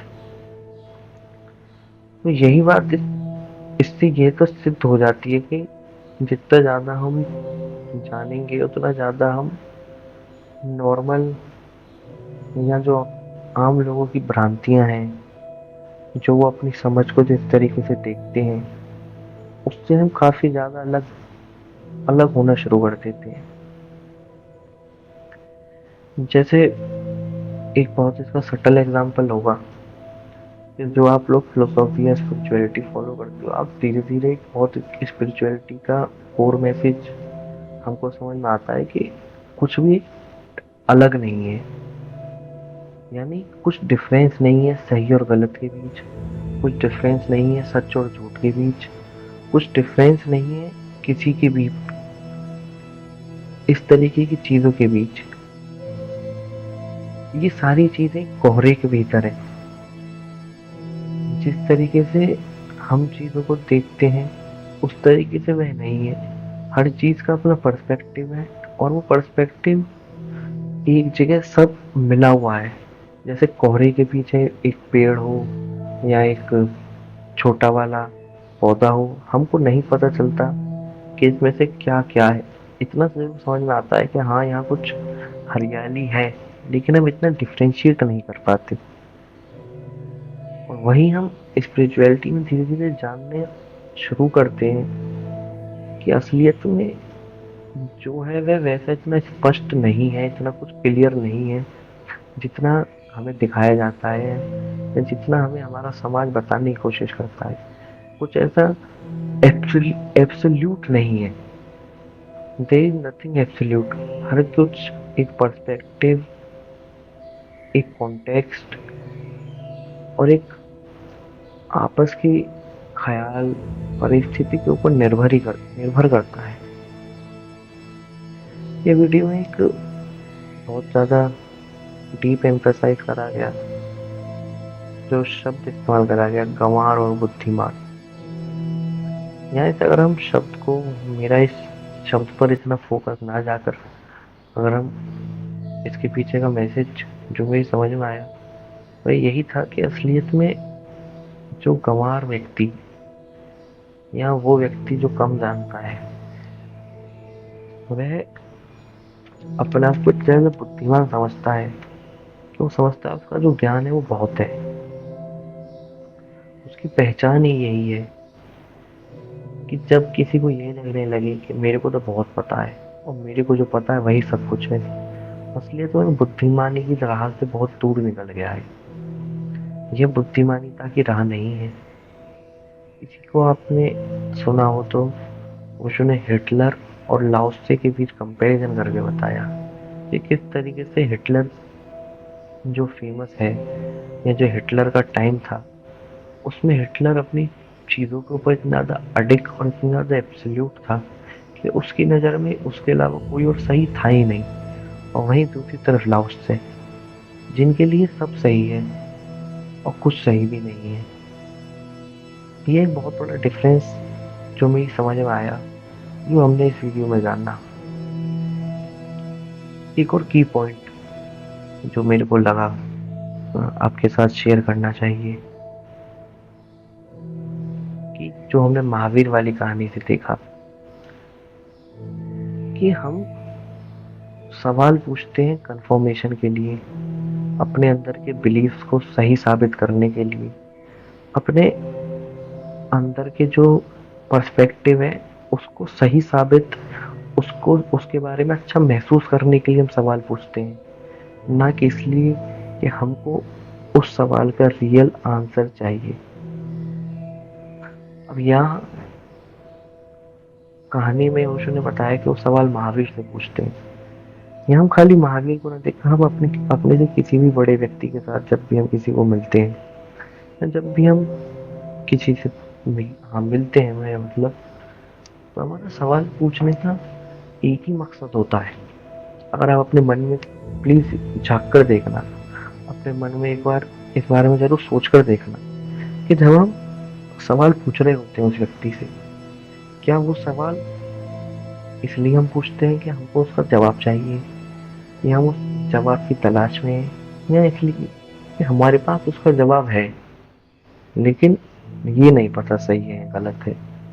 तो हम उस आदमी से पूछेंगे जिससे, और एक और इसमें बात है, हम पूछेंगे भी उससे जिससे हमें लगता है कि जो हमारा अंदर का जवाब सही है वो उसके हिसाब से भी सही है। मतलब हम जो सही है हमारे हिसाब से, हम उसी से पूछेंगे जो उसको ही सही बोले, क्योंकि अगर वो उसको गलत बोल देगा तो एक अंदर फिर हम वापस एक वर्ड क्रिएट हो जाएगा कि यार मेरे हिसाब से तो ये सही था, अब गलत बोल रहा है, इसको कुछ नहीं पता।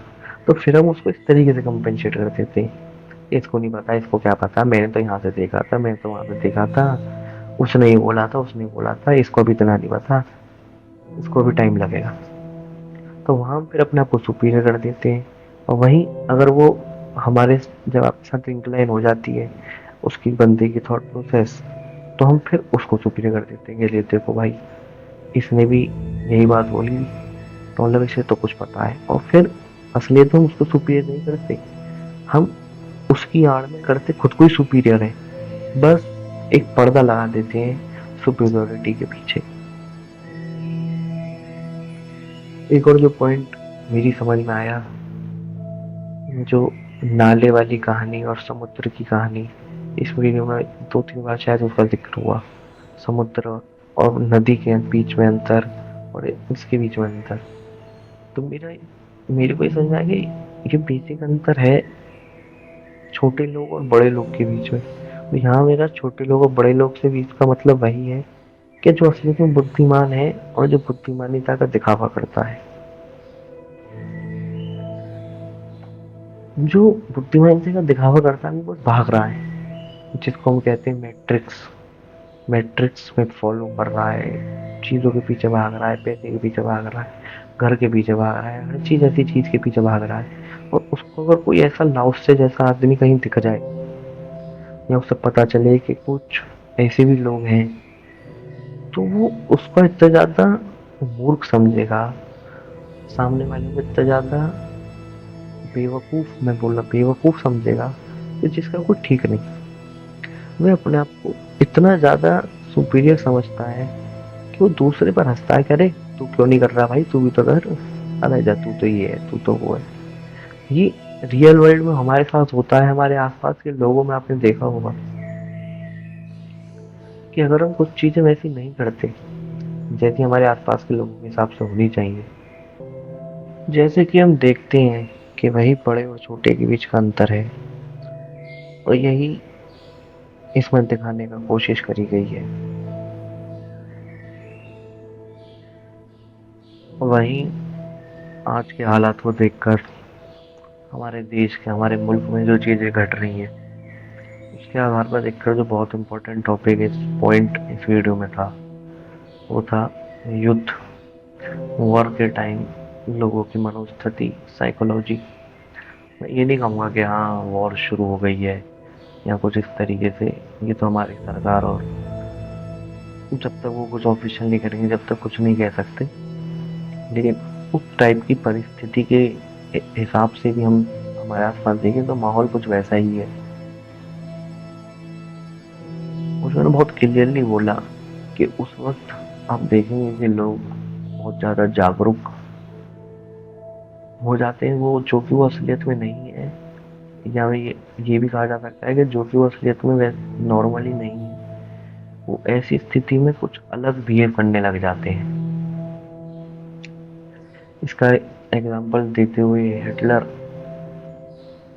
किस तरीके से अपनी टाइम में किस तरीके से चीज़ों को रन करते थे, वो हर वक्त पैनिक की सिचुएशन कहा जा सकता है शायद, कि उस टाइप की सिचुएशन रखते थे कि जिससे चीज़ें अलग लगें और लोग जागरूक कुछ ज़्यादा ही रहे। लेकिन हम आज के टाइम में देखते हैं कि इस चीज़ को कितने गलत तरीके से लिया जा रहा है, और कितने गलत तरीके से हमारे आजकल के मीडिया हाउसेस, मैं स्पेसिफिक बोलूँगा, हमारे आजकल के मीडिया हाउसेस इसको कितने गलत तरीके से यूज़ कर रहे हैं, इस ह्यूमन इमोशन को, इस पर्टिकुलर ह्यूमन साइकोलॉजी को अपने खुद के बेनिफिट के लिए, सीधा सीधा अपने खुद के पैसे के लिए, अपने टीआरपी के लिए, अपनी पॉपुलैरिटी के लिए। जिस तरीके से न्यूज़ टेलीकास्ट होती है, जिस तरीके से ये लोग न्यूज़ पर बातें करते हैं, वो नॉर्मल टोन नहीं होती जिसमें आप और मैं या कोई भी आम लोग या वो खुद बात करते होंगे। एक बहुत ज़्यादा एक्साइटेड टोन, मीडिया बहुत ज़्यादा एक हैवी साउंड, जो एक इमोशन को, इमोशनल साउंड मैं ये कहूँगा, जो एक अंदर से एक इमोशन को पुल आउट करे, एक हमारे इमोशन के साथ खेले, हमारे जज्बातों को कॉल करे, इस तरीके की साउंड और इस तरीके के सारे आडंबर को यूज़ करते हैं लोग। एक कॉमन हमारी ह्यूमन साइकोलॉजी जो ऐसी स्थिति में बनती है, यही तो ओशो ने बहुत क्लियरली बताया कि ऐसे टाइम पर हमारी स्थिति इस तरीके की बनती है, और हम देख रहे हैं कि हमारे आसपास के लोग इसका किस तरीके से फ़ायदा उठा रहे हैं। तो हमको इस बारे में सोचने की ज़रूरत रहेगी कि क्या हमें उनको फ़ायदा उठाने देना चाहिए, या हमें इस ह्यूमन साइकोलॉजी को समझकर असलियत में, इसमें बात वह नहीं है, मैं ये क्लियरिफाई करना चाहूँगा कि मैं कुछ इस चीज़ को गलत बोल रहा हूँ या उन्होंने कुछ इस चीज़ को गलत बोलने की कोशिश करी, बात गलत सही से आगे की है, वही बात, वो गलत सही कुछ नहीं होता वो वाली बात। और जैसा आप लोग समझते हो, ये वाली ऑडियंस जो है वो काफ़ी मैच्योर ऑडियंस है, ये बात तो मैंने नोटिस करी है कमेंट सेक्शन में और वैसे भी।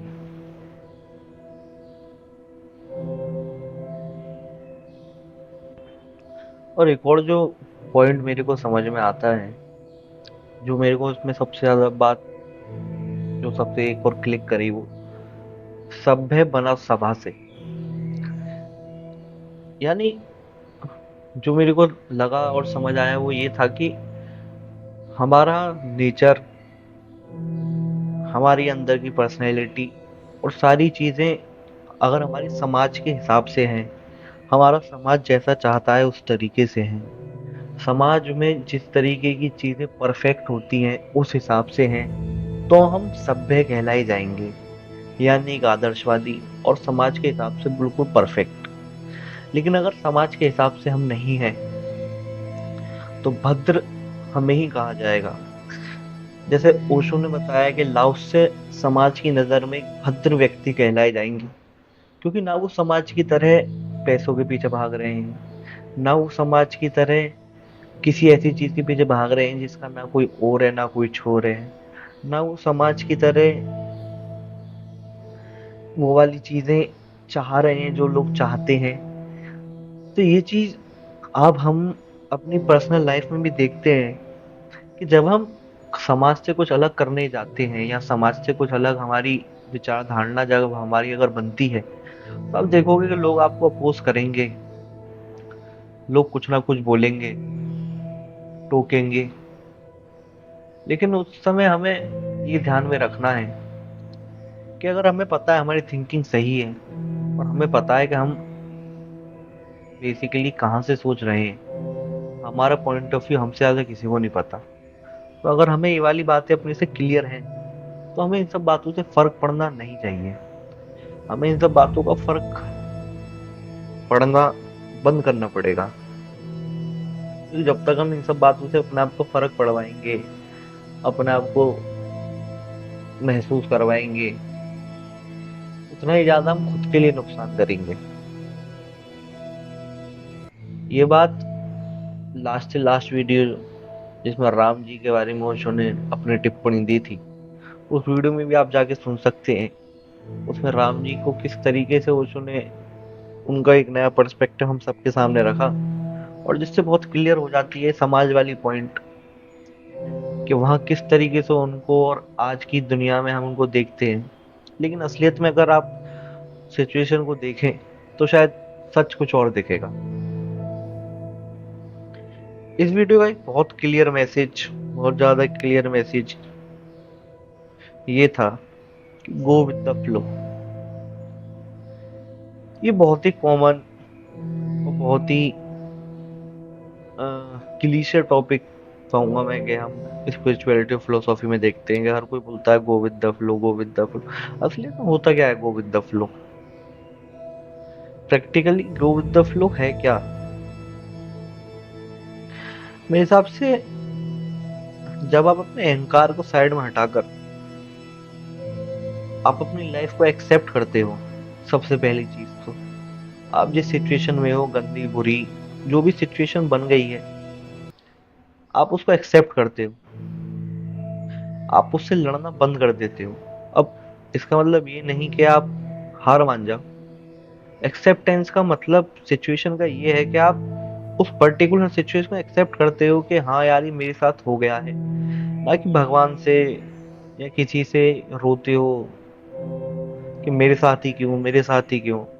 जब तक आप मेरे साथ ही क्यों वाले जोन में रहेंगे तो मेरे को लगता है कि जब तक हम फिर उसको एक्सेप्ट नहीं कर पाते, हम डिनाइल में ही जीते हैं। जब तक डिनाइल में जिएंगे तो जब तक कुछ सॉल्यूशन मिलता नहीं है। तो मेरे हिसाब से पहली चीज हो गई गो विद द फ्लो में जाने के लिए आपकी एक्सेप्टेंस करंट सिचुएशन की। और जब आप एक्सेप्ट कर लोगे तो फिर ये भाव मन में लाना और ये सोचना कि ये जो हुआ है ये मेरी मर्जी से तो नहीं था, मेरे चाहने के हिसाब से था या नहीं ये नहीं पता, लेकिन मेरी मर्जी से नहीं था।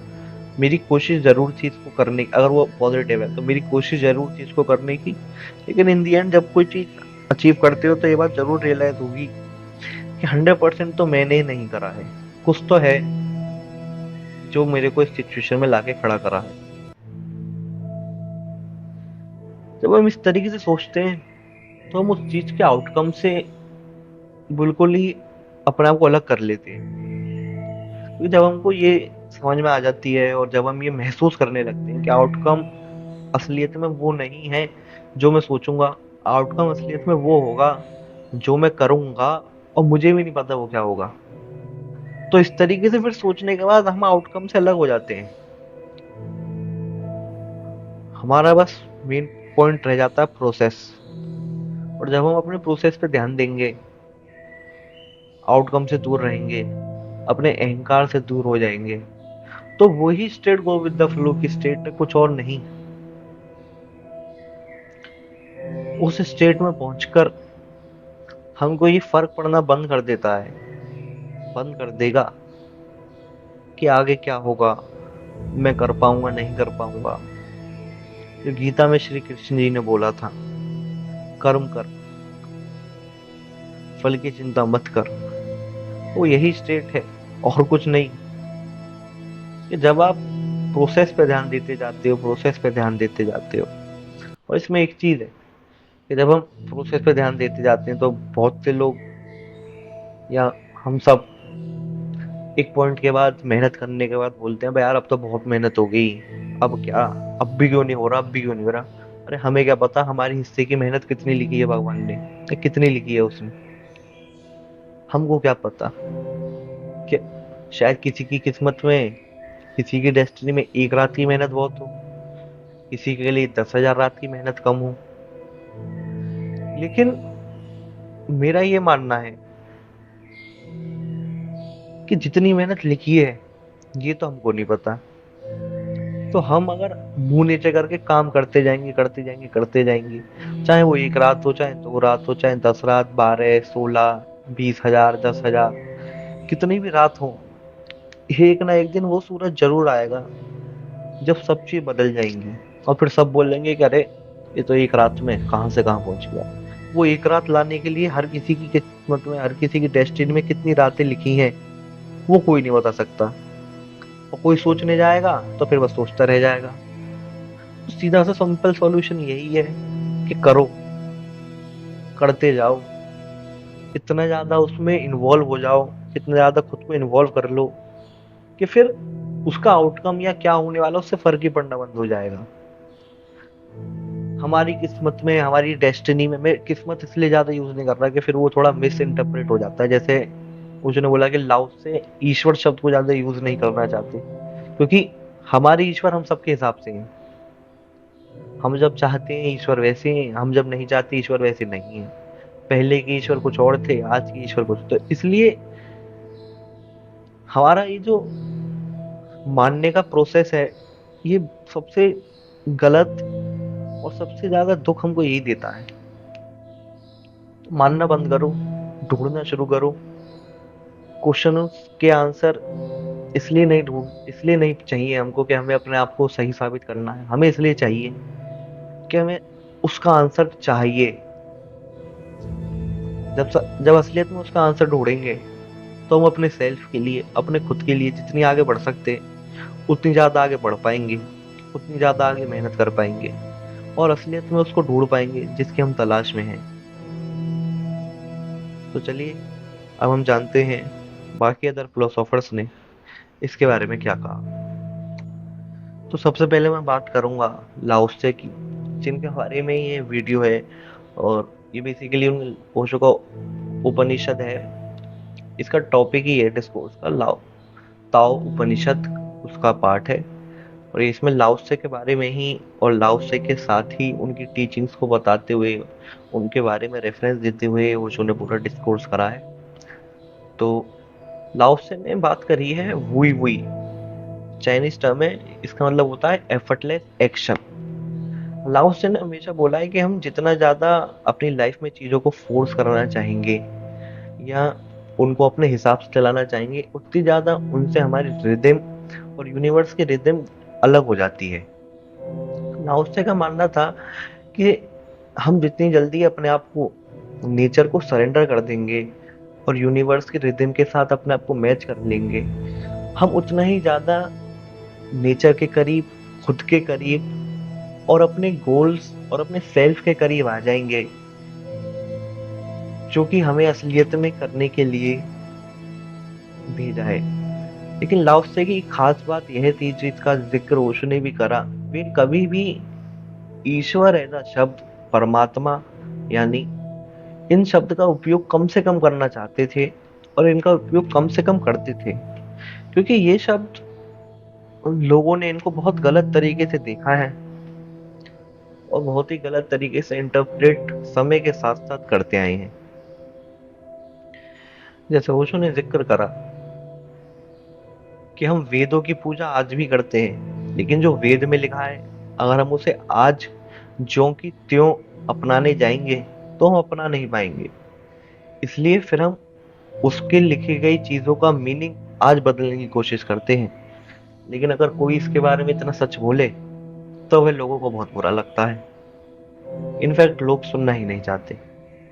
अगर आप इसके बारे में थोड़ा ज्यादा और डेप्थ में जाना चाहते हैं, वेद पुराण और हमारी पुरानी कथाओं में क्या था और असलियत में क्या है क्या नहीं, तो इसी चैनल पर सेकंड लास्ट लेटेस्ट वीडियो, जो कि डिप्रेशन टाइटल है उसका, लेकिन उसमें इस टॉपिक के बारे में बहुत ज़्यादा डेप्थ में है। राम जी से रिलेटेड वाले एरा के आसपास की बहुत सारी चीज़ें उसमें है तो आप उसमें जाके सुन सकते हैं। तो मैं बात करूंगा फिर जे कृष्णमूर्ति की। जे कृष्णमूर्ति कहते थे, truth is a pathless land. इनका मानना था कि ऐसा कोई मेथड नहीं है, ना कोई डिसिप्लिन है, ना कोई बिलीफ सिस्टम है जो तुम्हें एक असली सच या सच्चाई की तरफ ले जा सकता है। या सच से इनका मतलब फिजिकल सच नहीं, या किसी सच झूठ वाला सच नहीं। वो चीज जिसके पीछे हम सब, पूरा ह्यूमन नेचर, पूरा ह्यूमन समाज कह सकते हैं, वो है द रियल थिंग, सच। हमारी दुनिया, हमारी जिंदगी का सच उसकी तरफ जाता है। तो इनका उससे मतलब था। इन्होंने बोला कि you must walk alone, free from conditioning, free from imitation. यानी तुमको अपने बिलीफ सिस्टम और अपनी सारी चीजों से अपने आप को फ्री कर कर अकेले इस राह पर चलना होगा, जब ही जाकर वो हमको मिल पाता है। ये एग्जैक्टली जो ओशो ने कहा उससे बहुत ज्यादा मेल खाती है ये टीचिंग इनकी।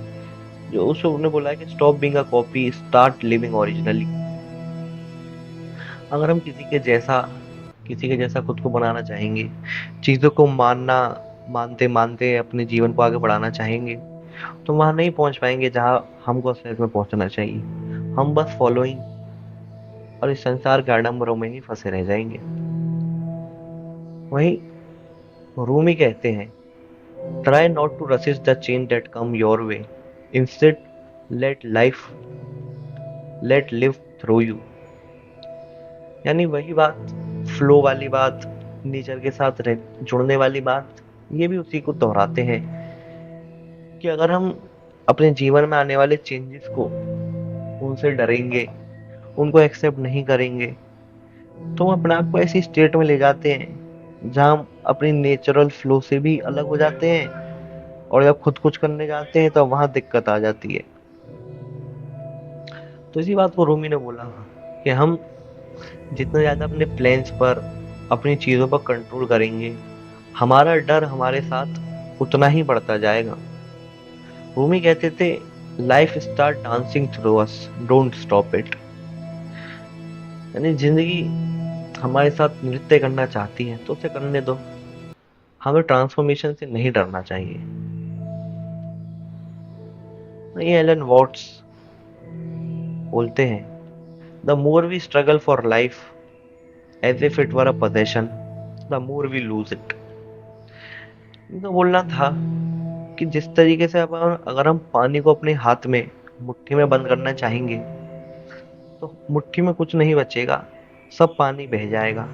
उसी तरीके से इन्होंने जीवन को भी उसी फ्लो से कंपेयर करा है कि अगर हम जीवन को एक मुट्ठी में बंद करना चाहेंगे, अपने पोजेशन, अपने हिसाब से, बिल्कुल अपने हर एक टिपिकल प्लान, अपनी हर एक चीज के हिसाब से उसे चलाना चाहेंगे, तो हम वहां नहीं पहुंच पाएंगे जहां हमें पहुंचना है।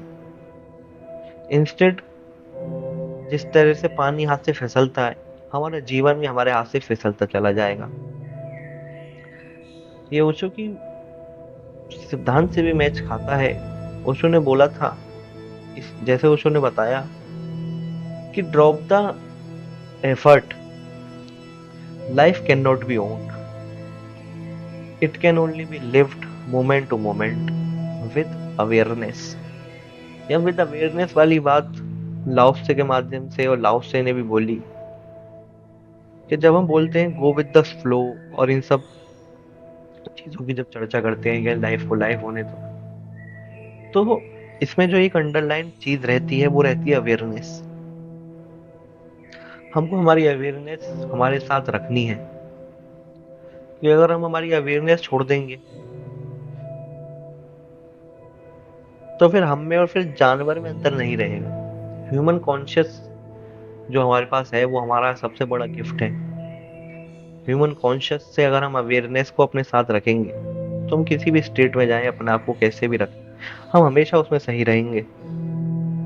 लेकिन अगर हम अवेयरनेस के साथ ये सब नहीं करेंगे, तो हम अपने आप को एक बहुत ही ना ना चाहने वाले स्टेट में भी देख सकते हैं। तो अब हम देखते हैं कैसे मॉडर्न साइंस और साइकोलॉजी ने ओशो की इन बातों को सही साबित करा है, या कुछ बात ऐसी भी थी जिन्होंने गलत करा है। तो आइए देखते हैं हम एक एक करके। सबसे पहले हम देखते हैं कि द इल्यूजन कंट्रोल एक साइकोलॉजिकल टर्म है। इसके बारे में हमको साइकोलॉजिस्ट एलन लेंगर हार्वर्ड की एक रिपोर्ट में बताते हैं कि जब लोग इल्यूजन ऑफ कंट्रोल यानी एक ऐसी स्टेट में पहुंच जाते हैं जब वो बिलीव करते हैं कि सब चीज कंट्रोल में है, हो या नहीं अलग बात है, वो उनका बिलीव कि एवरीथिंग इज इन कंट्रोल। जब हम अपनी हर चीज को स्क्रिप्ट के हिसाब से, प्लानिंग के हिसाब से, जब हम उनको उसके आउटकम को ढूंढने की तलाश में रहते हैं, किसी और के सक्सेस के फॉर्मूले को अपने ऊपर अप्लाई करने की कोशिश में रहते हैं, तो ये सारी चीजें हमको बेनिफिट कभी नहीं देती, उल्टा इन्होंने बैकफायर ही करा है। रिपोर्ट बताती है कि जितने ज्यादा लोग इसको फॉलो करते हैं उनकी लाइफ में उतनी ज्यादा स्पॉन्टेनिटी, जॉय एंड पीस की कमी रहती है।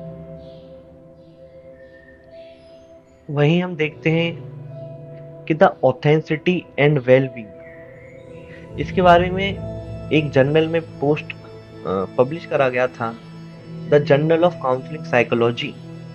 इसमें बताया गया था कि जितने ज्यादा लोग ऑथेंसिटी यानी अपने आप से अलाइन, अपने एक्शंस और अपनी विजडम से अलाइन रहते हैं, अपनी ट्रूथ इनर वैल्यू से अलाइन रहते हैं, उनके ज्यादा उतनी ही ज्यादा self esteem, better relationship and anxiety levels उतने ही लो पाए गए हैं। इससे ओशो की बात कि आप कार्बन कॉपी ना बनो, ओरिजिनल और अपनी वैल्यू के साथ खड़े रहो, वह सही साबित हो जाती है।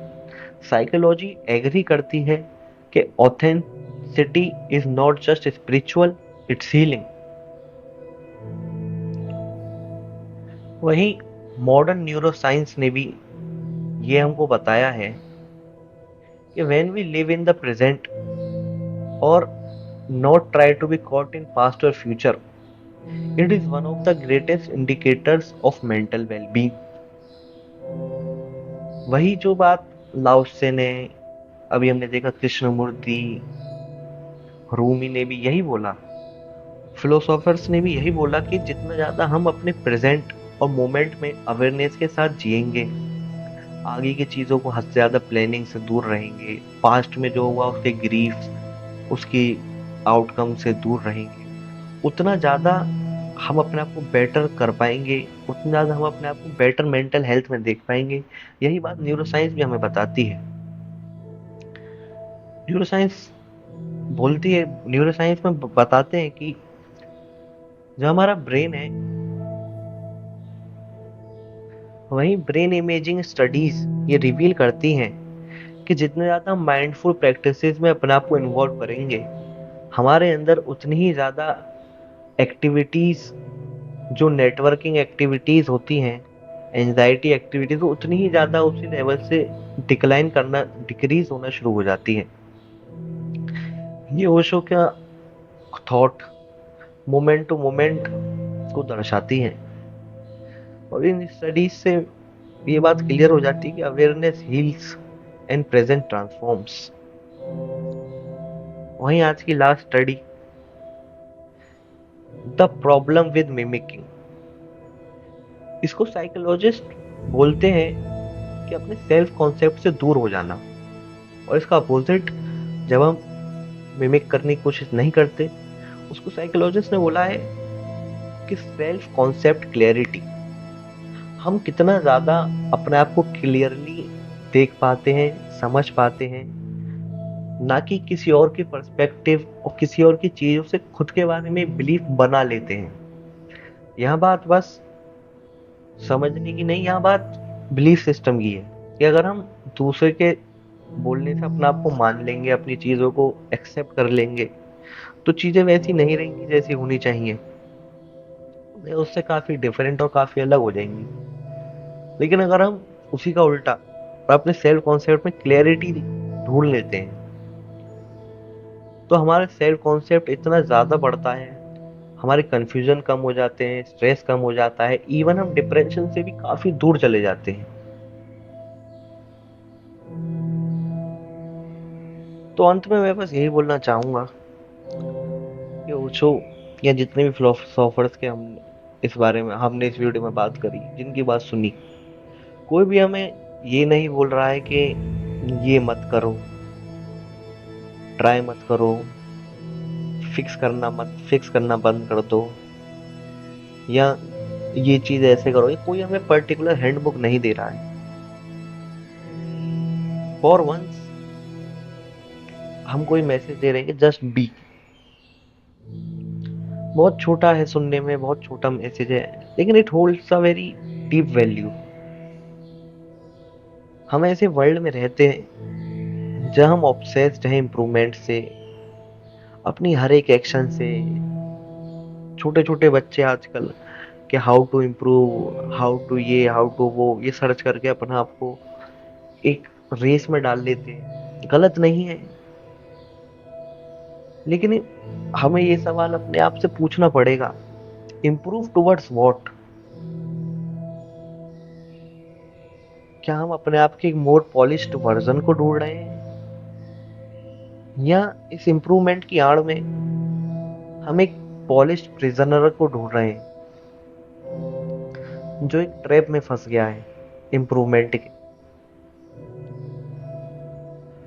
ओशो बोलते हैं, let life be, don't interrupt, don't improve, just participate. इसका गलत मतलब निकालना बहुत आसान है, इस बात से संबंध ना रखना बहुत आसान है, लेकिन जीवन लाए ही इस बात को समझने में ही करता है। क्योंकि यू आर नॉट ब्रोकन, ना तुम्हारा एग्जिस्टेंस ब्रोकन है। जो चीज ब्रोकन है वो है तुम्हारा belief that something is missing. ये बिलीफ तुमको चिल्ला चिल्ला कर बोलता है और तुम इसको बिलीव करते हो। जब तक इसको बिलीव करा जाएगा, जब तक इसके हिसाब से चीजें करी जाएंगी, जब तक लाइफ को हम लाइफ की तरह देख ही नहीं पाएंगे। हमको बचपन से सिखाया गया है कि जीवन एक सीढ़ी की तरह है। स्टेप 1 स्कूल की पढ़ाई, स्टेप 2 स्कूल की हायर स्टडीज, स्टेप 3 कॉलेज की पढ़ाई, step 4 well settled job, step 5 शादी, स्टेप 6 बच्चे। तो अगर हम इसमें से किसी भी स्टेप पर अपने आप को बस इसी दिशा में इम्प्रूवमेंट चाह रहे हैं, तो क्या सच्ची बस आपके जीवन की ये 6 सीढ़ियां, हम इन 6 सीढ़ियों पे ही बस चलना चाह रहे हैं?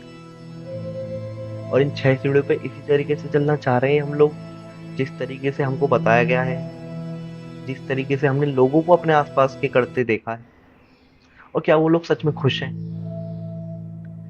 इन दी एंड जीवन में बात खुशी की रह जाती है,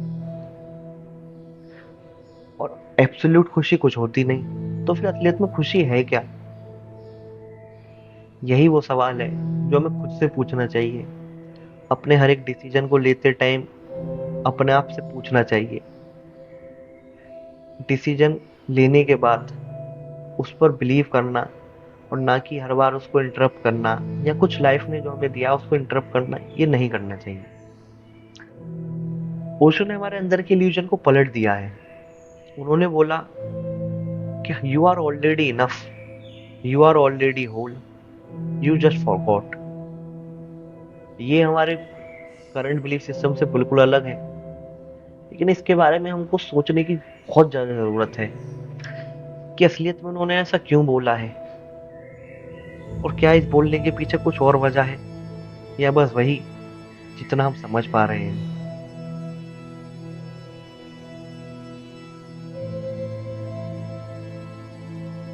जरा सोच कर देखो, क्या हमने एक फूल को स्ट्रगल से ब्लूम होते देखा है?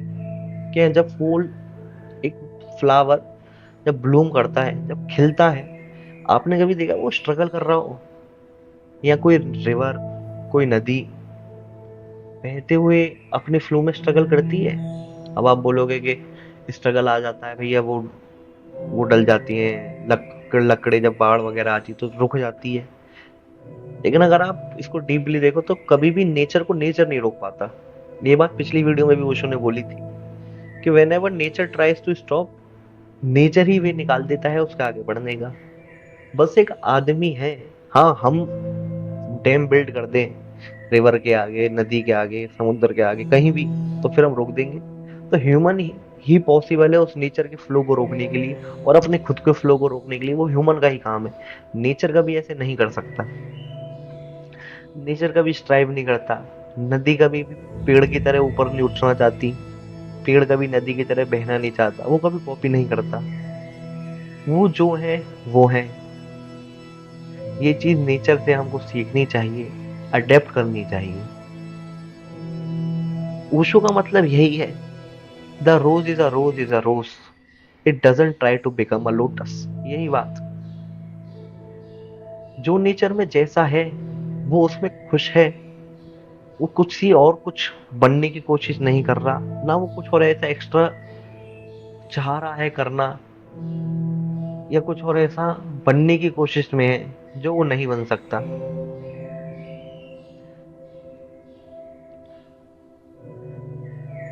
शायद स्पिरिचुअलिटी का पाथ बेटर होना नहीं है, ये अपने आप को याद दिलाना है कि हम असलियत में क्या हैं और हमारे अंदर का वर्ल्ड क्या है। अगर हम स्पिरिचुअलिटी को हम फिर अपने मॉडर्न वर्ल्ड की सिचुएशन से कंपेयर करते हैं, तो मेरा यही कहना रहा है कि स्पिरिचुअलिटी उस बात की चीज है जब आपके पास खाने को रोटी हो। अगर आप मेरे से ये डिबेट करें या ये तर्क लाएं कि भाई खाने को ही नहीं है और ऐसी सिचुएशन है, तो आप अपने आप को मन को समझा के कुछ होगा भी नहीं। ये प्रैक्टिकल बात है। इसका मतलब ये नहीं कि आप अपनी रोटी के लिए, आप अपने काम के लिए आप वो काम करना बंद कर दो। इसका मतलब है कि बस कांस्टेंट फ्री एफर्ट करो, टेंशन से दूर होकर काम करो, और उस डर से दूर हो जाओ जो तुमको ये बताता है कि fix it fix it fix it. जब लाइफ की कॉल आएगी, जब अंदर से कॉल आएगी, थिंग्स विल फिक्स। जब अपना अहंकार छोड़ोगे, जब हम अपने अहंकार से दूर जाएंगे, थिंग्स विल फिक्स। इसी के लिए ओशो कहते हैं, drop the idea of becoming someone because you are already a masterpiece. और ये अकेले नहीं है जिन्होंने ये बोला, ये हमने पूरी वीडियो में जाना। और लाओत्से ने सेम सीक्रेट 2500 साल पहले भी बोला था, nature doesn't hurry yet everything is accomplished। Krishnamurti ने भी कहा, it is no measure of health to be well adjusted to a profoundly sick society. ये सब एक ही बात, एक ही सच की तरफ सब आग्रह कर रहे हैं, जो बता रहे हैं कि लाइफ टेम्ड, जैसे जानवर को हम सिखाते हैं वैसी नहीं है। उसको ट्रस्ट करना पड़ेगा, उसको जैसी है वैसी होने देना पड़ेगा। Let life be life. तो मैं आप सबको इनवाइट करता हूँ इस प्रोसेस में, क्योंकि जब तक हम करेंगे नहीं, जब तक कुछ होगा नहीं। आपको इनवाइट करता हूँ, just be, let go, flow with existence. जो जैसा हो रहा है उसको ऐसा होने दो, अपने आप को उसमें लेट गो करो, और उस फ्लो के साथ बहाव में बहने की कोशिश करो। आप स्ट्रीम स्विमिंग बंद कर दो, रिवर के साथ तैरना शुरू करो। स्विमिंग भी आसान होगी और जीवन भी बहुत आसान होगा। अपने आप को, हम सबको दुनिया जो कर रही है उससे अपने आप को इफेक्ट नहीं होने देना है। दुनिया को चेस गोल करने दो, उनका मन जो बोल रहा है उनको बोलने दो। वो हमारे बारे में क्या सोचते हैं उनको सोचने दो।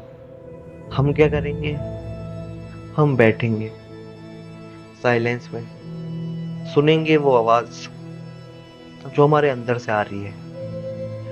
बिकॉज साइलेंस एक ऐसी अवेकनिंग है जो हम दुनिया के किसी भी भाषण या किसी को भी सुन ले, वो हम नहीं ले पाएंगे, वो हम अचीव ही नहीं कर पाएंगे। तो मैं अंत में यही बोलूंगा कि आप इस पूरे होल मैसेज को बस इससे इंटरप्रेट करके या इससे मिला जुला के मत, ये मतलब इन चीज़ों को अलग अलग तरीके से देखना। ए और बी। ए यानी आपकी लाइफ में आपको क्या चाहिए, आप किस पाथ पे हो, प्रोफेशनली पर्सनली, वो अलग चीज़ें हैं। और बी, ये वाला मैसेज, ये दोनों एक्सप्लिसिट नहीं है, ये दोनों इम्प्लिसिट हैं, बस समझने की देरी है। ये नहीं कहते कि आप काम करना बंद कर दो, परिवार के साथ ध्यान देना बंद कर दो और सब चीजें। ये उल्टा यही बोलते हैं कि ये करो। तो प्लीज इनको एक साथ देखोगे तो एक्सप्लिसिट लगेंगे, लेकिन अगर इनको एक साथ नहीं देखेंगे और इनको अलग अलग देखकर पहले और फिर बाद में सोचेंगे, तो फिर ये इतने ज्यादा इम्प्लिसिट लगेंगे हमको कि हमको फिर इससे ज्यादा कुछ और इम्प्लिसिट शायद लगे भी नहीं। तो धन्यवाद। अगर आप सबने यहाँ तक सुना है तो प्लीज कमेंट सेक्शन में जरूर बताएं कि आपको मेरा पार्ट स्पीच का कैसा लगा, ओशो की स्पीच का आपको कैसा अनुभव रहा, और उस चीज और उसमें क्या आपको सबसे ज्यादा फीलिंग लगा, वो कमेंट सेक्शन में जरूर बताएं। आपको यह वीडियो कैसी लगी, आपके इसके बारे में क्या विचार हैं, क्या और हम इम्प्रूव कर सकते हैं, क्या और हम अच्छा आपके लिए ला सकते हैं, उसको कमेंट सेक्शन में ज़रूर बताएं। और प्लीज़ चैनल को लाइक शेयर सब्सक्राइब जरूर करें। जिसको आपको लगता हो ये इस वीडियो की ज़रूरत है, उसके साथ अपने प्रियजनों के साथ ज़रूर शेयर करें।